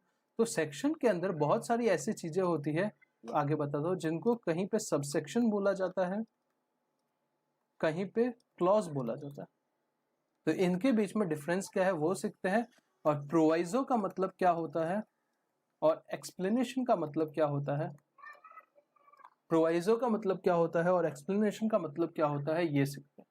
सबसे पहले समझो सेक्शन नंबर 9 है, इनकम टैक्स का एक सेक्शन है सेक्शन 9। सेक्शन 9 का 9(1) है, फिर 9(1)(1) है, फिर 9(1)(2) है, 9(1)(3) है, 9(1)(4) है। ऐसा ये एक्चुअली सेक्शन है जिसमें 8 पॉइंट है, ऐसे 9(1)(8) तक है। तो इसमें इसको सर बोला क्या जाएगा, ये तो चलो समझा सेक्शन 9 है। ये 9(1) को क्या बोले सर, सबसेक्शन बोले या क्लॉज बोले। 9 ये 1(2) को क्या बोले, सबसेक्शन बोले, क्लॉज बोले। जब मैं क्लास कर रहा था ना इंटर का, तब हमारे को ऐसा पढ़ाया गया था कि ऐसा जो होता है ना, ये 1, ये 1, ये 1, ऐसे 4 अगर हुए तो ये सेक्शन बोला जाता है, ये सबसेक्शन बोला जाता है, ये क्लॉज बोला जाता है, ये सब क्लॉज बोला जाता है, ऐसा लॉ के टीचर ने बताया था, पर ये आपका मॉड्यूल ऐसा नहीं बोलता। आपके मॉड्यूल में क्या बोला गया है कि सबसेक्शन और क्लॉज में फर्क क्या होता है। देखो, सबसेक्शन कब बोला जाएगा और क्लॉज कब बोला जाएगा। अगर देखो ये 9(1) है, 9(2) है, 9(3) है, ये तीनों जो है, रेड पेन लेता हूं अच्छे से समझाने के लिए, ये जो 1, 2 और 3 है ना, अगर ये तीनों अनरिलेटेड है, इनका एक दूसरे से कोई रिलेशन नहीं है। अगर सेक्शन 9(1) पढ़ो तो अलग चीजें लिखा है, 9(2) पढ़ो तो अलग चीज लिख रहा है, 9(3) पढ़ो तो अलग चीज लिख रहा है, इनका एक दूसरे से कोई रिलेशन नहीं है, तो ये 1, 2, 3 को क्या बोला जाएगा पता है? क्लॉज बोला जाएगा, क्लॉज बोला जाएगा। और समझो ये 9(1), 9(2) और 9(3), ये जो सबसेक्शन 1 में जो चीजें लिखी है, 1 में लिखी है, 2 में लिखी है, 3 में लिखी है, ये एक दूसरे से रिलेटेड है। और ये तीनों पढ़ के ही आप कंक्लूजन निकाल सकते हो 9 में क्या लिखा है। ये तीनों पढ़ के ही आप कंक्लूजन निकाल सकते हो कि 9 में क्या लिखा है। तो इनको क्या बोला जाएगा? सबसेक्शन बोला जाएगा। सिंपल। क्लॉज कब बोला जाएगा? जब अनरिलेटेड है भाई, इनका कोई एक दूसरे से रिलेशन ही नहीं है, तो क्या बोला जाएगा? क्लॉज बोला जाएगा। और एक दूसरे से रिलेटेड है और ये पढ़े बिना आप ये पता नहीं लगा सकते कि ये 9 में क्या लिखा है, इसका कंक्लूजन नहीं निकाल सकते, तो इसको क्या बोला जाएगा? सबसेक्शन बोला जाएगा। सिंपल है। प्रोवाइजो का मतलब क्या होता है? बहुत ही सिंपल सी चीज है, बहुत जगह पे ऐसा लिखा रहेगा प्रोवाइजो। प्रोवाइजो का मतलब क्या होता है? एक्सेप्शन। क्या मतलब होता है? एक्सेप्शन। एक्सेप्शन का सर क्या मतलब होता है? वो तो होता है, सचिन जो है या विराट कोहली आज के टाइम पे जो है, वो हर मैच में अच्छी बैटिंग करेगा, ये क्या है? कानून है। कानून मतलब अपना माना हुआ कानून है कि भाई ये तो अच्छा खेलेगा, पर उसका एक्सेप्शन क्या है कि वो भी 0 पे आउट हो सकता है, जैसे कि कल के मैच में ये हो गया आउट। ठीक है, ये क्या है? एक्सेप्शन है। जनरल प्रोविजन क्या है कि वो हर मैच में अच्छा खेलेगा, भाई उसका वो कंसिस्टेंसी है। पर एक्सेप्शन है कि वो भी 0 पे आउट हो सकता है। सिंपल है। Yes sir. तो जनरल लॉ में कुछ लिखा रहेगा कि भाई ये अगर आप खर्चा करोगे तो वो डिसअलाउड हो जाएगा, ये कुछ इनकम अर्न करोगे तो हमेशा टैक्सेबल होगा, पर उसके नीचे ऐसा लिखा होगा कि प्रोवाइडेड दैट, प्रोवाइजो है उसका। क्या प्रोवाइजो है? कि ये केस में वो टैक्सेबल नहीं होगा। समझे? ये एक्सेप्शन है। और लास्ट में लिखा है एक्सप्लेनेशन। एक्सप्लेनेशन का मतलब क्या होता है? समझो पूरा कानून बता दिया, ये रियल एग्जांपल दे रहा हूं, कि पूरा बता दिया कि पॉलिटिकल पार्टी के ऊपर टैक्सेशन कैसे होगा, क्या होगा, सब कुछ बता दिया। पॉलिटिकल पार्टी का ये इनकम टैक्सेबल होगा, ये इनकम टैक्सेबल नहीं होगा, पर इनकम टैक्स एक्ट में बताया ही नहीं है पॉलिटिकल पार्टी का मतलब क्या होता है। तो फिर नीचे एक्सप्लेनेशन देंगे, कि एक्सप्लेनेशन दिया है कानून के नीचे ही, और बोला है कि पॉलिटिकल पार्टी का मतलब वही होगा जो पॉलिटिकल पार्टी के एक्ट में लिखा हुआ है। समझे? 4 टर्म बताए, क्लॉज, सबसेक्शन, ये बेसिक चीजें। आज मैं फाउंडेशन तैयार कर रहा हूं आपका। सबसे पहले है सबसेक्शन, फिर है क्लॉज, फिर आपके 2 और पॉइंट क्या आते हैं? प्रोवाइजो था, एक्सप्लेनेशन था। प्रोवाइजो का मतलब विराट कोहली हर मैच में अच्छा खेलेगा, पर प्रोवाइडेड कभी कभी वो 0 पे आउट हो सकता है। सेकंड पॉइंट आपका एक्सप्लेनेशन क्या था? एक्सप्लेनेशन मतलब आपका कुछ एक्सप्लेन कर रहे हैं, क्लैरिफिकेशन दे रहे हैं। प्रॉपर वर्ड बात करो तो क्या कर रहे हो आप? क्लैरिफिकेशन दे रहे हो एक्सप्लेनेशन के थ्रू। थर्ड पॉइंट क्या है? थर्ड पॉइंट भी बहुत सिंपल सी चीज बोलता है, सबसेक्शन और क्लॉज के बीच का डिफरेंस। सबसेक्शन जब आप 9(1) है, 2 है, 3 है, ऐसे ही समझाना इजी पड़ता है। ये 1, 2, 3 आप इंडिपेंडेंटली नहीं पढ़ सकते, इनको साथ में पढ़ के ही कंक्लूजन निकाल सकते हो। तो एक क्या माना जाएगा? सबसेक्शन माना जाएगा। और अगर ये रिलेटेड ही नहीं है एक दूसरे से तो ये क्लॉज मान लिया जाएगा। सिंपल है। Yes sir. हाँ, तो क्वेश्चन नंबर 4 की बात करें, what is subsection and clause and what is the difference between two. तो क्लॉज का मतलब होता है when each part of section independent of each other, हर एक पार्ट सेक्शन का अलग है एक दूसरे से, तो इसको क्या माना जाएगा? क्लॉज माना जाएगा। और अगर एक साथ टेकन टुगेदर कर रहे हैं, रीड कर रहे हैं, where each part of section taken together to complete the concept, तो ये क्या माना जाएगा? सबसेक्शन माना जाएगा। नीचे एग्जांपल्स दिए हुए हैं, अभी ये एग्जांपल नहीं समझेंगे क्योंकि आगे के सेक्शन हम लोग ने नहीं देखे हैं, पर इसके रिलेटेड कुछ एग्जांपल है, वो लास्ट में देखोगे तो समझ जाएगा। और नीचे बात करें प्रोवाइजोस एंड एक्सप्लेनेशन के बारे में, तो वो and what is difference between two. तो प्रोवाइजो का मतलब होता है एक्सेप्शन, आपको पता है, एग्जांपल दे दिया विराट कोहली वाला। और एक्सप्लेनेशन का मतलब क्या होता है? Clarification regarding the provision. अभी तक जो मैंने जो भी आपको पढ़ाया है उसमें से एग्जाम में पूछने के क्या चांसेस है पता है? या तो कॉन्स्टिट्यूशनल प्रोविजन कहीं पे एमसीक्यू में डाल देगा, वो एंट्री नंबर क्या है या फिर ये आर्टिकल क्या बोलता है, पूछ सकता है। मैं ऐसा नहीं बोलूंगा पूछेगा ही, इतना कंपेरेटिव थोड़ा लेस इंपॉर्टेंट है, पर ये फाउंडेशन है, ये नहीं पढ़ोगे तब तक आगे अपने को पता ही नहीं चलेगा हम आगे देख क्या रहे। करेक्ट है, ये ठीक है, हो गया। और ये वाला जो ये 6 पार्ट है इसमें से पूछा जा सकता है सर्कुलर किसके ऊपर बाइंडिंग होता है, नोटिफिकेशन का क्या इंपॉर्टेंस है, या फिर ये फिनांस एक्ट कैसे, ये साल में फिनांस एक्ट कैसे मतलब पास होता है, बेसिकली इनकम टैक्स एक्ट ये केम इनटू फोर्स कब आया, ये सब पूछना होगा, कभी मन होगा तो पूछ सकते हैं, but comparative to less importance है, पर अपने को इम्पोर्टेंट के हिसाब से नहीं जाना है। अगर ऐसे जाएंगे तो हम कुछ नहीं कर पाएंगे, प्रैक्टिकली बता रहे हैं। ठीक है सर।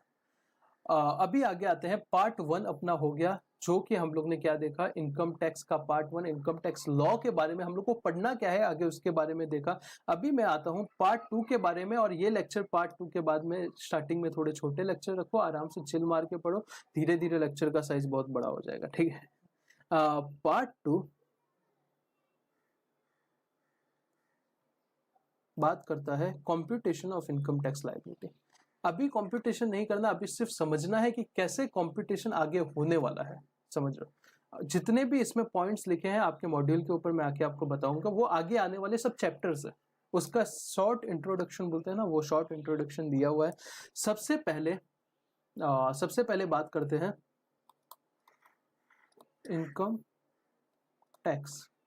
देखो, अगर आपको इनकम टैक्स कंप्यूट करना है ना, ये थोड़ा टेढ़ा हो गया, कोई बात नहीं, दो चीजें आपको पता होनी चाहिए। एक आपको पता होना चाहिए टोटल इनकम, और दूसरा आपको पता होना चाहिए रेट ऑफ टैक्स। सबसे पहले पता होना चाहिए टोटल इनकम, और दूसरा पता होना चाहिए रेट ऑफ टैक्स। अगर रेट ऑफ टैक्स की बात करें ना, ये मेरे लिए 5 घंटे का काम है बस। जितने भी दुनिया में इनकम टैक्स की रेट है ना, मैं 5 से 6 घंटे में पढ़ा दूंगा। और सिर्फ सीए इंटर की और सीएस एग्जीक्यूटिव की बात करें तो 3 घंटे में ही पढ़ा दूंगा कितनी टैक्स रेट है इनकम टैक्स में। ये इंपॉर्टेंट नहीं है, जो बचे हुए 150-60 घंटे, कितने आपके इंटर के लेवल पे 80-90 घंटे जो भी लग रहे हैं, वो कहाँ लग रहे हैं, ये टोटल इनकम में लग रहे हैं। तो सर, ये टोटल इनकम कंप्यूट करने का राज क्या है, ये टोटल इनकम कंप्यूट होगी कैसे? तो उसके लिए आपको देखो बहुत सारे स्टेप्स है। सबसे पहला स्टेप है, आपको क्या करना है, असेसी का मतलब क्या होता है अगले लेक्चर में देखेंगे। रेसिडेंशियल स्टेटस देखना है। असेसी का क्या देखना है, रेसिडेंशियल स्टेटस। रेसिडेंशियल स्टेटस का मतलब क्या होता है, आपको देखना है ये असेसी इंडिया का रेजिडेंट है या इंडिया का रेजिडेंट है या नहीं है। सर, इससे क्या होगा, गवर्नमेंट बोलती है अगर आप इंडिया के रेजिडेंट हो, और रेजिडेंट का सिटीजनशिप से कोई लेना देना नहीं है, अगर आप इंडिया के रेजिडेंट हो तो हम आपकी ग्लोबल इनकम पे जो भी दुनिया से आप कमा रहे हो, हम आप उसके ऊपर क्या लगाएंगे, टैक्स लगाएंगे। और अगर इंडिया के रेजिडेंट नहीं हो तो जो इंडिया की इनकम है उसके ऊपर हम आपके ऊपर क्या लगाएंगे, टैक्स लगाएंगे। सिंपल है। Yes sir. तो यहाँ पे सर बहुत इंपॉर्टेंट हो जाता है रेसिडेंशियल स्टेटस का। सर इंपॉर्टेंट क्या हो जाता है, अभी मैं हूं, अगर मैं इंडिया का रेजिडेंट हूं तो मेरी तो कोई ग्लोबल इनकम नहीं। भाई तुम अपने छोटे लेवल पे मत सोचो, तुम एक ऐसी कंपनी के बारे में सोचो जैसे हिंदुस्तान यूनिलीवर टाइप की कंपनी। अगर तुम उसको इंडिया का रेजिडेंट बना दोगे मेरे भाई, तो क्या होगा पता है, तुम उसकी हर एक कंट्री में उसकी कंपनी है, मतलब ब्रांचेस है, तो पूरी दुनिया के इनकम के ऊपर थाउजेंड्स ऑफ करोड़ का तुम क्या रेवेन्यू किसी से ले सकते हो क्या? तुम शक्तिमान थोड़ी हो। तो ये केस में सबसे पहले इंपॉर्टेंट होता है कि रेसिडेंशियल स्टेटस कैसे निकालना, तो वो हम सीखेंगे। यस। सेकेंड पॉइंट, सबसे पहले जब रेसिडेंशियल स्टेटस निकाल दिया तो अब आपको क्या करना है, जो भी उसकी टोटल इनकम है उसको 5 हेड में डिवाइड करना है। 5 हेड आपको सेक्शन 14 बताता है कि 5 हेड होते हैं। सर ये क्यों करना है 5 हेड में डिवाइड? देखो, पहले समझो कि कितने हेड होते हैं। सबसे पहले होता है इनकम फ्रॉम सैलरी हेड, फिर होता है हाउस प्रॉपर्टी हेड, आगे अच्छे से डिस्कस करेंगे, इसे मैं ओवरव्यू दे रहा हूँ, income from house property. Third होता है बिजनेस एंड प्रोफेशन वाला हेड, चौथा होता है कैपिटल गेन्स वाला हेड, और पांचवा होता है आपका इनकम फ्रॉम अदर सोर्सेस। देखो, सैलरी में कौन सी इनकम आएगी, अगर एम्प्लॉयर का रिलेशन रहेगा, एम्प्लॉयर और एम्प्लॉय का रिलेशन रहेगा, तो जो इनकम आती है वो सैलरी हेड में आएगी। अगर कोई हाउस है या बिल्डिंग है उसके वो रेंट आउट करते हो और रेंट का इनकम आएगा तो वो हाउस प्रॉपर्टी में आएगी। अगर आप कोई बिजनेस कर रहे हो और वो बिजनेस से जो प्रॉफिट आ रहा है वो पीजेबीपी में आएगा, business and profession. Capital gains में वो भी इनकम आएगा अगर आपके पास कोई प्रॉपर्टी है या आपके पास कोई कैपिटल एसेट है। कैपिटल एसेट का मतलब क्या होता है वो चैप्टर में देखेंगे। अगर उसको आप ट्रांसफर करते हो, बेच वगैरह देते हो, तो उससे जो इनकम आएगा वो कैपिटल गेन्स में आएगा। और बाकी कोई अलग तरीके का इनकम आएगा तो वो कहाँ आएगा, अदर सोर्सेस में आ जाएगा। सिंपल है। यस सर, बहुत सिंपल है। अभी पता चलेगा थोड़े टाइम बाद, सिंपल है, ऐसी कोई डिफिकल्टी नहीं है, पर बहुत ज्यादा प्रोविजन है। देखो सीए जो कोर्स है वो टफ नहीं है, सीएस की भी सेम बात कर रहा हूँ, सीएमए की भी बात कर रहा हूँ। देखो टफ है ऐसी बात नहीं है, पर टफनेस का लेवल क्या है, कोई रॉकेट साइंस नहीं है यहाँ पे, हर चीज आपको समझेगी।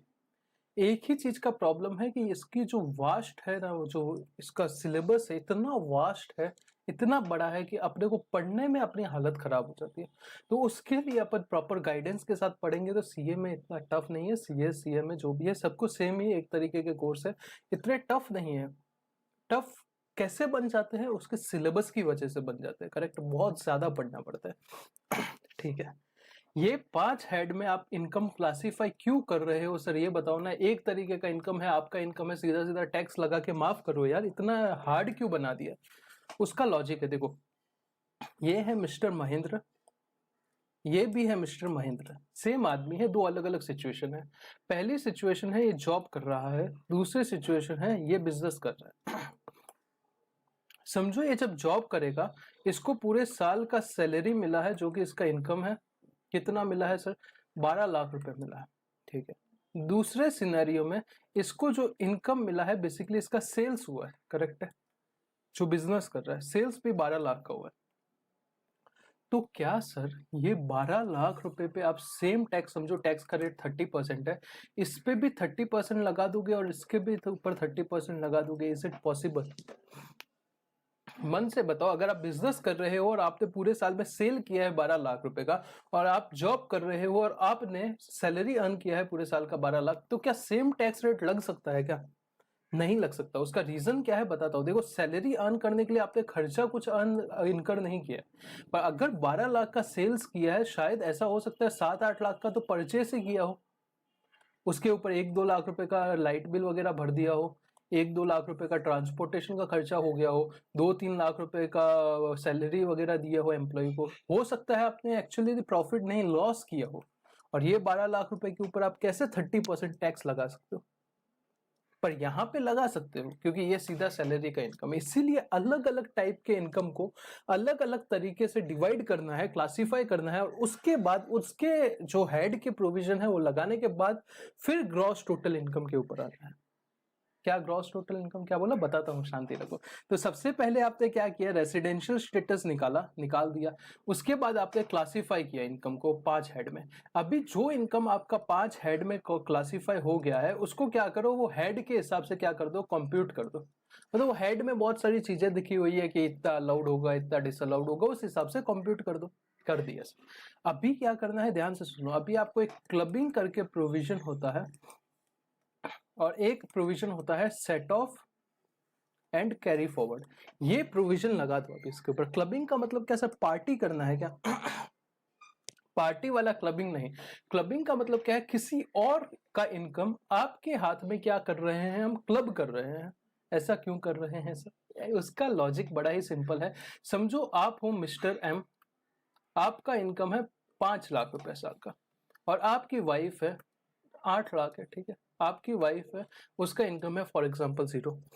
अभी आप क्या करते हो, आप सोचते हो साला ये 8 लाख पे मेरे को बहुत सारा टैक्स भरना पड़ता है, पर ये जो मेरी वाइफ है इसका तो बेसिक एग्जाम्पशन 2.5 लाख रुपए तक कोई टैक्स लगता ही नहीं है, ये ऐसे ही छूट रहा है। तो आप क्या करते हो, इसमें से 3 लाख रुपए का इनकम इसको ट्रांसफर कर देते हो, और आज के दिन में 5 लाख रुपए तक कोई टैक्स नहीं लगता। कैसे नहीं लगता आगे सीखेंगे। 5 लाख तक कोई इनकम टैक्स लग नहीं रहा है। तो ये क्या हो रहा है यहाँ पे, अगर आप देखोगे तो ये 8 लाख रुपए जो है ये रिड्यूस हो गया, कितना हो गया, 5 हो गया, और इसका इनकम कितना हो गया, 3 हो गया। तो ना इसके ऊपर टैक्स लगेगा ना इसके ऊपर टैक्स लगेगा। तो आपने क्या किया, लॉ की आपने ले ली, मतलब लॉ के अंदर रह के आपने कुछ तो ऐसा काम घुमाया कि आपने टैक्स बचा लिया अपना। तो गवर्नमेंट क्या बोलती है यहाँ पे कि हम आपका ऐसा कुछ उल्टे सीधे काम करोगे ना तो हम आपके ऊपर क्लबिंग के प्रोविजन लगा देंगे, और क्लबिंग में क्या बोला जाएगा, ये वाइफ का इनकम है, ये आपके हाथ में क्लब हो जाएगा। समझे, यस सर। ये एक एडजस्टमेंट करना है, चैप्टर है पूरा क्लबिंग ऑफ इनकम। ये जितने भी पॉइंट मैं बता रहा हूँ ये सब अलग अलग चैप्टर है इनकम टैक्स में। फिर बात करते हैं सेट ऑफ क्या होता है और कैरी फॉरवर्ड क्या होता है। सेट ऑफ का मतलब क्या होता है, आप क्लासेस आए, समझो आपका एक फ्रेंड है और आप हो, आपने एक पिज्जा खाया बाहर, जब भी ब्रेक होता है तभी इडली खाई, जो भी खाया वो खाया, ठीक है। पिज्जा खाया, 200 रुपया लगा, आपके फ्रेंड ने पे कर दिया। नेक्स्ट डे अभी आपकी बारी आई, आपने क्या किया, 200 रुपया नेक्स्ट डे का आपने पे किया। अभी आप इससे मांग सकते हो क्या, भाई 200 रुपीज मुझे दे कल का, मांग सकते हो? नहीं मांग सकते। क्यों नहीं मांग सकते? वो बोलेगा भाई सेट ऑफ हो गया ना, कल तेरा पैसा मैंने दिया था, आज मेरा पैसा तूने दे दिया, क्या हो गया, सेट ऑफ हो गया। तो सेट ऑफ कुछ ऐसा है कि अगर समझो मेरा सैलरी हेड में इनकम है फॉर एग्जाम्पल, और हाउस प्रॉपर्टी हेड में लॉस है, ऐसा हो सकता है? हो सकता है। कैसे होगा, जब हेड पढ़ेंगे तभी बताऊंगा। तो गवर्नमेंट क्या बोलेगी कि ये सैलरी इनकम पे तुम टैक्स दो हमें, और ये लॉस है उसको भूल जाओ। आप बोलोगे ऐसा होगा क्या? नहीं होगा। ये लॉस को मुझे सेट ऑफ करने दो इनकम के साथ, आप बोलोगे। तो इसी को सेट ऑफ बोला जाता है। सेट ऑफ के अलग अलग प्रोविजंस है। कैरी फॉरवर्ड का मतलब क्या होता है? आगे बढ़ा देना। कैरी फॉरवर्ड मतलब आगे बढ़ो आगे बढ़ो आगे बढ़ो, कैरी फॉरवर्ड करो, ऐसा होता है ना, कैरी फॉरवर्ड, वही है कैरी फॉरवर्ड। समझो ये साल आपने बिजनेस स्टार्ट किया, प्रीवियस ईयर में आपको आया लॉस 1 लाख रुपए का, अगले साल आपको प्रॉफिट आया 1 लाख रुपए का। पिछले साल लॉस था, ये साल प्रॉफिट है। गवर्नमेंट बोलती है 1 लाख रुपए पे टैक्स लाओ टैक्स लाओ टैक्स लाओ। तो तुम क्या बोलोगे, भाई जब पिछले साल मुझे लॉस आया था तब तो तुम अपनी शक्ल दिखाने नहीं आए थे, तब तो तुम क्या नहीं आए थे, अपनी शक्ल दिखा नहीं रहे थे। अब तुम कहां से सालों उठ के आ गए? ये पहले जो लॉस हुआ था इसका तो मेरे को बेनिफिट दो। तो गवर्नमेंट ने क्या बोला, ये जो लॉस है तू कैरी फॉरवर्ड कर ले अगले साल। क्या कर ले? कैरी फॉरवर्ड कर ले। कैसे होगा, क्या होगा, प्रोविजन है, पूरा चैप्टर है, सीखेंगे। पर कंसेप्ट समझा ना कि कैरी फॉरवर्ड का मतलब क्या होता है, आगे लेके जाओ। Is it okay? यस। तो ये हो गया। तो अभी मैं एक इंसर्ट पेज करके अभी तक बताता हूं मैंने क्या क्या अभी कंप्यूटेशन ऑफ टोटल इनकम तक पहुंचने के लिए क्या क्या चीजें की है, क्या क्या चीजें आपको समझाई है। तो सबसे पहले अब मैंने आपको समझाया कि आप क्या करो, आप ढूंढो रेसिडेंशियल स्टेटस। आप क्या ढूंढो, रेसिडेंशियल स्टेटस निकाल लिया। उसके बाद आप 5 हेड में इनकम क्लासिफाई करके वो इनकम को कंप्यूट कर लो। कर लिया? Yes sir. उसके बाद आप क्या करो, उसके बाद बहुत ही सिंपल है, क्लबिंग और सेट ऑफ के प्रोविजन लगा दो। तो इसको क्या बोलेंगे, ग्रॉस टोटल इनकम बोलेंगे। इसको क्या बोलेंगे, ग्रॉस टोटल इनकम बोलेंगे। अभी ये जो ग्रॉस टोटल इनकम है इसमें से आप लेस करो, क्या, डिडक्शंस लेस करो। आपने सुना रहेगा ना, LIC पे आपको डिडक्शन मिलता है, मेडिक्लेम पे मिलता है। वो डिडक्शन क्या करो, यहां से रिड्यूस कर दो। समझो ग्रॉस टोटल इनकम 10 लाख है तो डिडक्शन 2 लाख आ रहे हैं, कैसे निकलते हैं ये भी पूरा चैप्टर है। तो 2 लाख रिड्यूस करो तो ये आपका क्या आ जाएगा, टोटल इनकम आ जाएगा 8 लाख रुपया। और इसके ऊपर टैक्स रेट लगा दो तो आपका क्या आ जाएगा, इनकम आ जाएगा। Is it simple? Yes sir. तो यहां से आप क्या निकाल सकते हो, टैक्स कितना आएगा ये निकाल सकते हो। ये सब आगे जो है चैप्टर आने वाले हैं। तो आज हम लोग ने बहुत ही बेसिक चीजें पढ़ी है, जिसमें सबसे पहले पढ़ा कि टैक्स का मतलब क्या होता है। तो टैक्स एक तरीके का कॉस्ट है जो सोसाइटी में रहने के लिए आपको देना पड़ता है, पर गवर्नमेंट के लिए वो क्या होता है, एक तरीके का रेवेन्यू होता है, उसका फायदा होता है, ठीक है। वो रेवेन्यू का गवर्नमेंट क्या करती है, वो कॉमन वेलफेयर एक्सपेंसेस के लिए लगाती है, जैसे कि आपका स्कूल हॉस्पिटल वगैरह बनाना। 2 तरीके के टैक्स होते हैं, एक होता है आपका डायरेक्ट टैक्स, दूसरा होता है इनडायरेक्ट टैक्स। डायरेक्ट टैक्स का मतलब होता है एक ऐसा टैक्स जिसमें जो इनकम अर्न कर रहा है वो डायरेक्टली टैक्स भर देगा किसको, गवर्नमेंट के पास। तो आप किसी से टैक्स कलेक्ट नहीं कर सकते, आपको कोई तरीके का क्रेडिट नहीं मिलेगा, आप सीधा सीधा गवर्नमेंट को चुपचाप जाके जमा करा दो। पर इनडायरेक्ट टैक्स में एक मेजर डिफरेंस होता है, जो बर्डन टू शिफ्ट टैक्स वाला जो डिफरेंस होता है ना, ये रेड कलर में लिखा हुआ है। यही डिफरेंस जो है वो डायरेक्ट टैक्स और इनडायरेक्ट टैक्स को मेजरली अलग बनाता है। आप क्या कर सकते हो, अपने टैक्स का बर्डन किसी और के ऊपर शिफ्ट कर सकते हो। डायरेक्ट टैक्स का एग्जांपल है इनकम टैक्स और black money act. Indirect tax का एग्जांपल है GST और कस्टम्स वगैरह, एक्साइज वगैरह जो भी था, वो अभी है नहीं, बहुत रेयर जगह पे लगता है, पर मेन GST और कस्टम्स।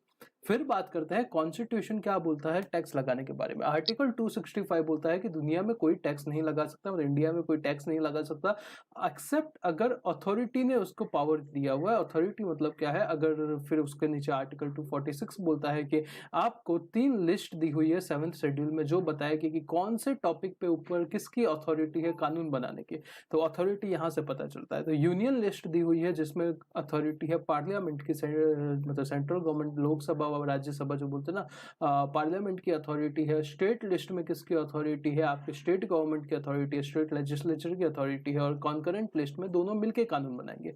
तो सवाल ये आता है सर इनकम टैक्स कहाँ से निकला है? इनकम टैक्स यूनियन लिस्ट से निकला है, मतलब आर्टिकल 246 का 7 शेड्यूल का यूनियन लिस्ट का एंट्री नंबर 82, एंट्री नंबर 82 जो क्या देता है, इनकम टैक्स को लगाने की पावर देता है पार्लियामेंट को, पर एग्रीकल्चर इनकम के ऊपर टैक्स लगाने का पावर स्टेट गवर्नमेंट का। सर हम ये चैप्टर में क्या सीखने वाले हैं वो बताओ, ये सिलेबस में क्या सीखने वाले? तो हम एक्ट नहीं सीखने वाले हैं, हम लॉ सीखने वाले हैं। हम एक्ट नहीं सीखने वाले हैं, हम लॉ सीखने वाले हैं, मतलब हम कानून सीखने वाले हैं। लॉ में क्या आएगा? लॉ में देखो 3 बड़ी चीजें आएगी, 3 छोटी चीजें आएगी। सबसे पहले आएगा income tax act. Income tax act का मतलब क्या है? सेक्शन 1 में दिया हुआ है, शॉर्ट टाइटल है इनकम टैक्स एक्ट 1961। कब से लगा? 1 अप्रैल 1962 से लगा। और कहां तक लगेगा? पूरे इंडिया पे लगेगा। फिर बात करते हैं एनुअल फिनांस एक्ट। हर साल फिनांस एक्ट अलग होता है। इस साल फिनांस एक्ट 2021 है, जब फिनांस बिल्स फिनांस मिनिस्टर लेके आएगी बजट वाले दिन, तो जब वो पास हो जाएगा पार्लियामेंट में, प्लस उसके ऊपर साइन मिल जाएगा, असेंट मिल जाएगा प्रेसिडेंट का, तो एक्ट बन जाएगा।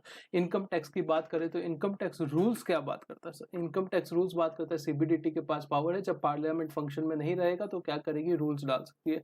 सर्कुलर्स की बात करें तो ये बाइंडिंग किसके ऊपर होते हैं? डिपार्टमेंट के ऊपर, बाकी सब लोगों के लिए गाइडेंस पर्पस के लिए होते हैं। नोटिफिकेशन सबके ऊपर बाइंडिंग होती है, एग्जाम्पल ड्यू डेट का, एक्सटेंशन का नोटिफिकेशन।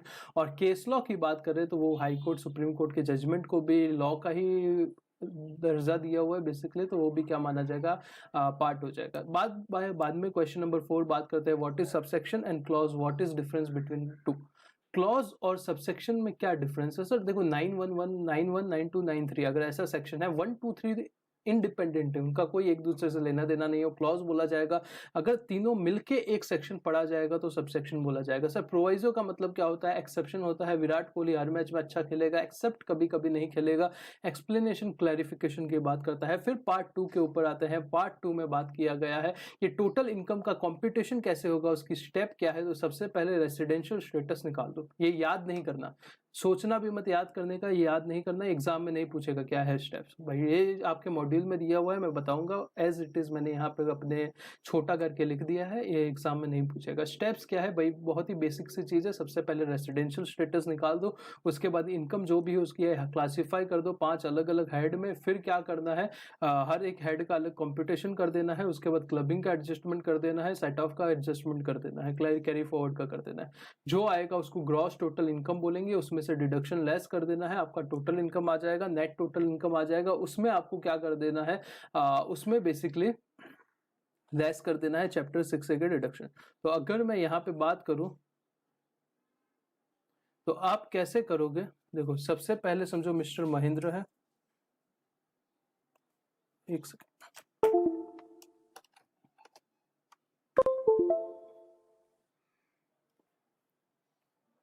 ये है मिस्टर महेंद्र, जिसका हम क्या निकाल रहे हैं? टैक्स लाइबिलिटी निकालना चाहते हैं। तो सबसे पहले आपको क्या करना है? इनकम फ्रॉम सैलरी हेड का ले लेना है इनकम। हर एक एसएससी के केस में हर हेड का इनकम जरूरी नहीं हो। सेकंड हाउस प्रॉपर्टी हेड का ले लेना है। थर्ड आपको पीजीबीपी ले लेना है। फोर्थ आपको कैपिटल गेन्स ले लेना है। और फिफ्थ आपको आईएफओएस ले लेना है। ठीक है, ये 5 हेड हो जाए, उसके बाद आपको ऐड या फिर लेस कर देना है क्लबिंग या सेट ऑफ के प्रोविजन, जो भी होगा, या ऐड होगा या लेस होगा, वॉट एवर द केस में भी। ये आपका क्या आ जाएगा? इसके बाद GTI आ जाएगा। इसमें से जब आप डिडक्शंस लेस कर दोगे, डिडक्शंस चैप्टर 6A के क्या होते हैं जब देखेंगे तब पता चलेगा, ये लेस कर दोगे तो ये आपका क्या आ जाएगा? टोटल इनकम आ जाएगा। ये टोटल इनकम के ऊपर जब आप रेट मल्टीप्लाई करोगे तो आपका बेसिकली टैक्स निकल जाएगा। सिंपल है, ये अभी निकाल देता हूँ, नहीं तो नोट्स खराब हो जाते हैं फिर। ठीक है, तो उम्मीद करता हूँ ये पता चल गया रहेगा टोटल इनकम कैसे निकालना है। ये पता नहीं चला रहेगा, एक थोड़ा सा डेमो कुछ समझ गया रहेगा कि ऊपर ऊपर से, अभी तक तो कुछ पढ़ाया ही नहीं है, मैंने बहुत ही बेसिक सी बातें की है। तो उम्मीद करता हूँ ये समझा रहेगा। पार्ट 3 में हम लोग क्या देखेंगे? देखो सेक्शन 1 क्या देखा हम लोग ने? Short title, commencement, extent. Part 3 में अभी हम देखने वाले हैं अलग अलग तरीके की डेफिनेशंस, असेसी का डेफिनेशन, पर्सन का डेफिनेशन, असेसमेंट का डेफिनेशन, प्रीवियस ईयर का डेफिनेशन, असेसमेंट ईयर का डेफिनेशन, इंडिया का डेफिनेशन, ये सब चीज़ें हम लोग आज क्या देखेंगे, नेक्स्ट लेक्चर में देखेंगे अलग अलग टाइप की डेफिनेशन, ठीक है, जो कि सेक्शन 2 है। फिर सेक्शन 3 जो है वो आपका प्रीवियस ईयर की बात करता है। प्रीवियस ईयर का मतलब क्या होता है। सेक्शन 4 जो है वो फिर चार्जिंग सेक्शन की बात करेगा, जहां से ये इनकम टैक्स का डिस्कशन एकदम थोड़ा क्रिटिकल होना स्टार्ट हो जाएगा। अभी तो जस्ट ओवरव्यू चल रहा है, ठीक है। तो वीडियो अच्छा लगा हो तो भाई आपको अगर एनरोल करना है तो you can enrol for class, that is not an issue. आपको ये क्वालिटी में, ये प्राइस रेंज में कहीं नहीं मिलेगा भाई। सर फिर इतना आपको करना है, आप लेट्स ग्रो टुगेदर करते हो तो सर फ्री में ही पढ़ाओ ना। फ्री में देखो पढ़ाएंगे, दो प्रॉब्लम होगा, एक तो वैल्यू क्रिएशन नहीं होता। अभी भी ये कम प्राइस है जिसकी वजह से प्रॉब्लम होता है कि वैल्यू क्रिएशन नहीं होता। कोई सेम टीचर इससे भी शायद कम अच्छा पढ़ाए और अगर वो 15,000 रुपये फीस लेगा ना, 15,000 रुपीज, तो आपको ये लगेगा कि वो अच्छा पढ़ाता है। तो अगर कोई फ्री पढ़ाता है तो कोई आधे से ज्यादा तो ऐसा होता है कि कोई देखता ही नहीं है। सबसे बड़ी प्रॉब्लम ये है। और दूसरा भाई, मुझे भी अपना घर चलाना है, it is as simple as that. भाई आपको भी पता है कि भाई घर तो चलाना है ना, इतना नॉलेज लेके करोगे क्या जब कुछ घर वाले ही ऐसे बैठे, ठीक है। तो it is as simple as that. तो एकदम कम रेंज है ताकि हर एक स्टूडेंट अफोर्ड कर सके, और नंबर ऑफ स्टूडेंट्स बढ़ जाएंगे तो मेरे लिए भी काफी हेल्पफुल हो जाएगा। सो सिंपल सी चीज है। तो आप क्या करना है, अभी आप इतना, आज के लिए तो इंट्रोडक्शन लेक्चर था, इतना अच्छे से पढ़ लो। फिर क्या करेंगे, फिर नेक्स्ट लेक्चर में अपन और अच्छे से पढ़ेंगे, ठीक है। चलो बाय बाय।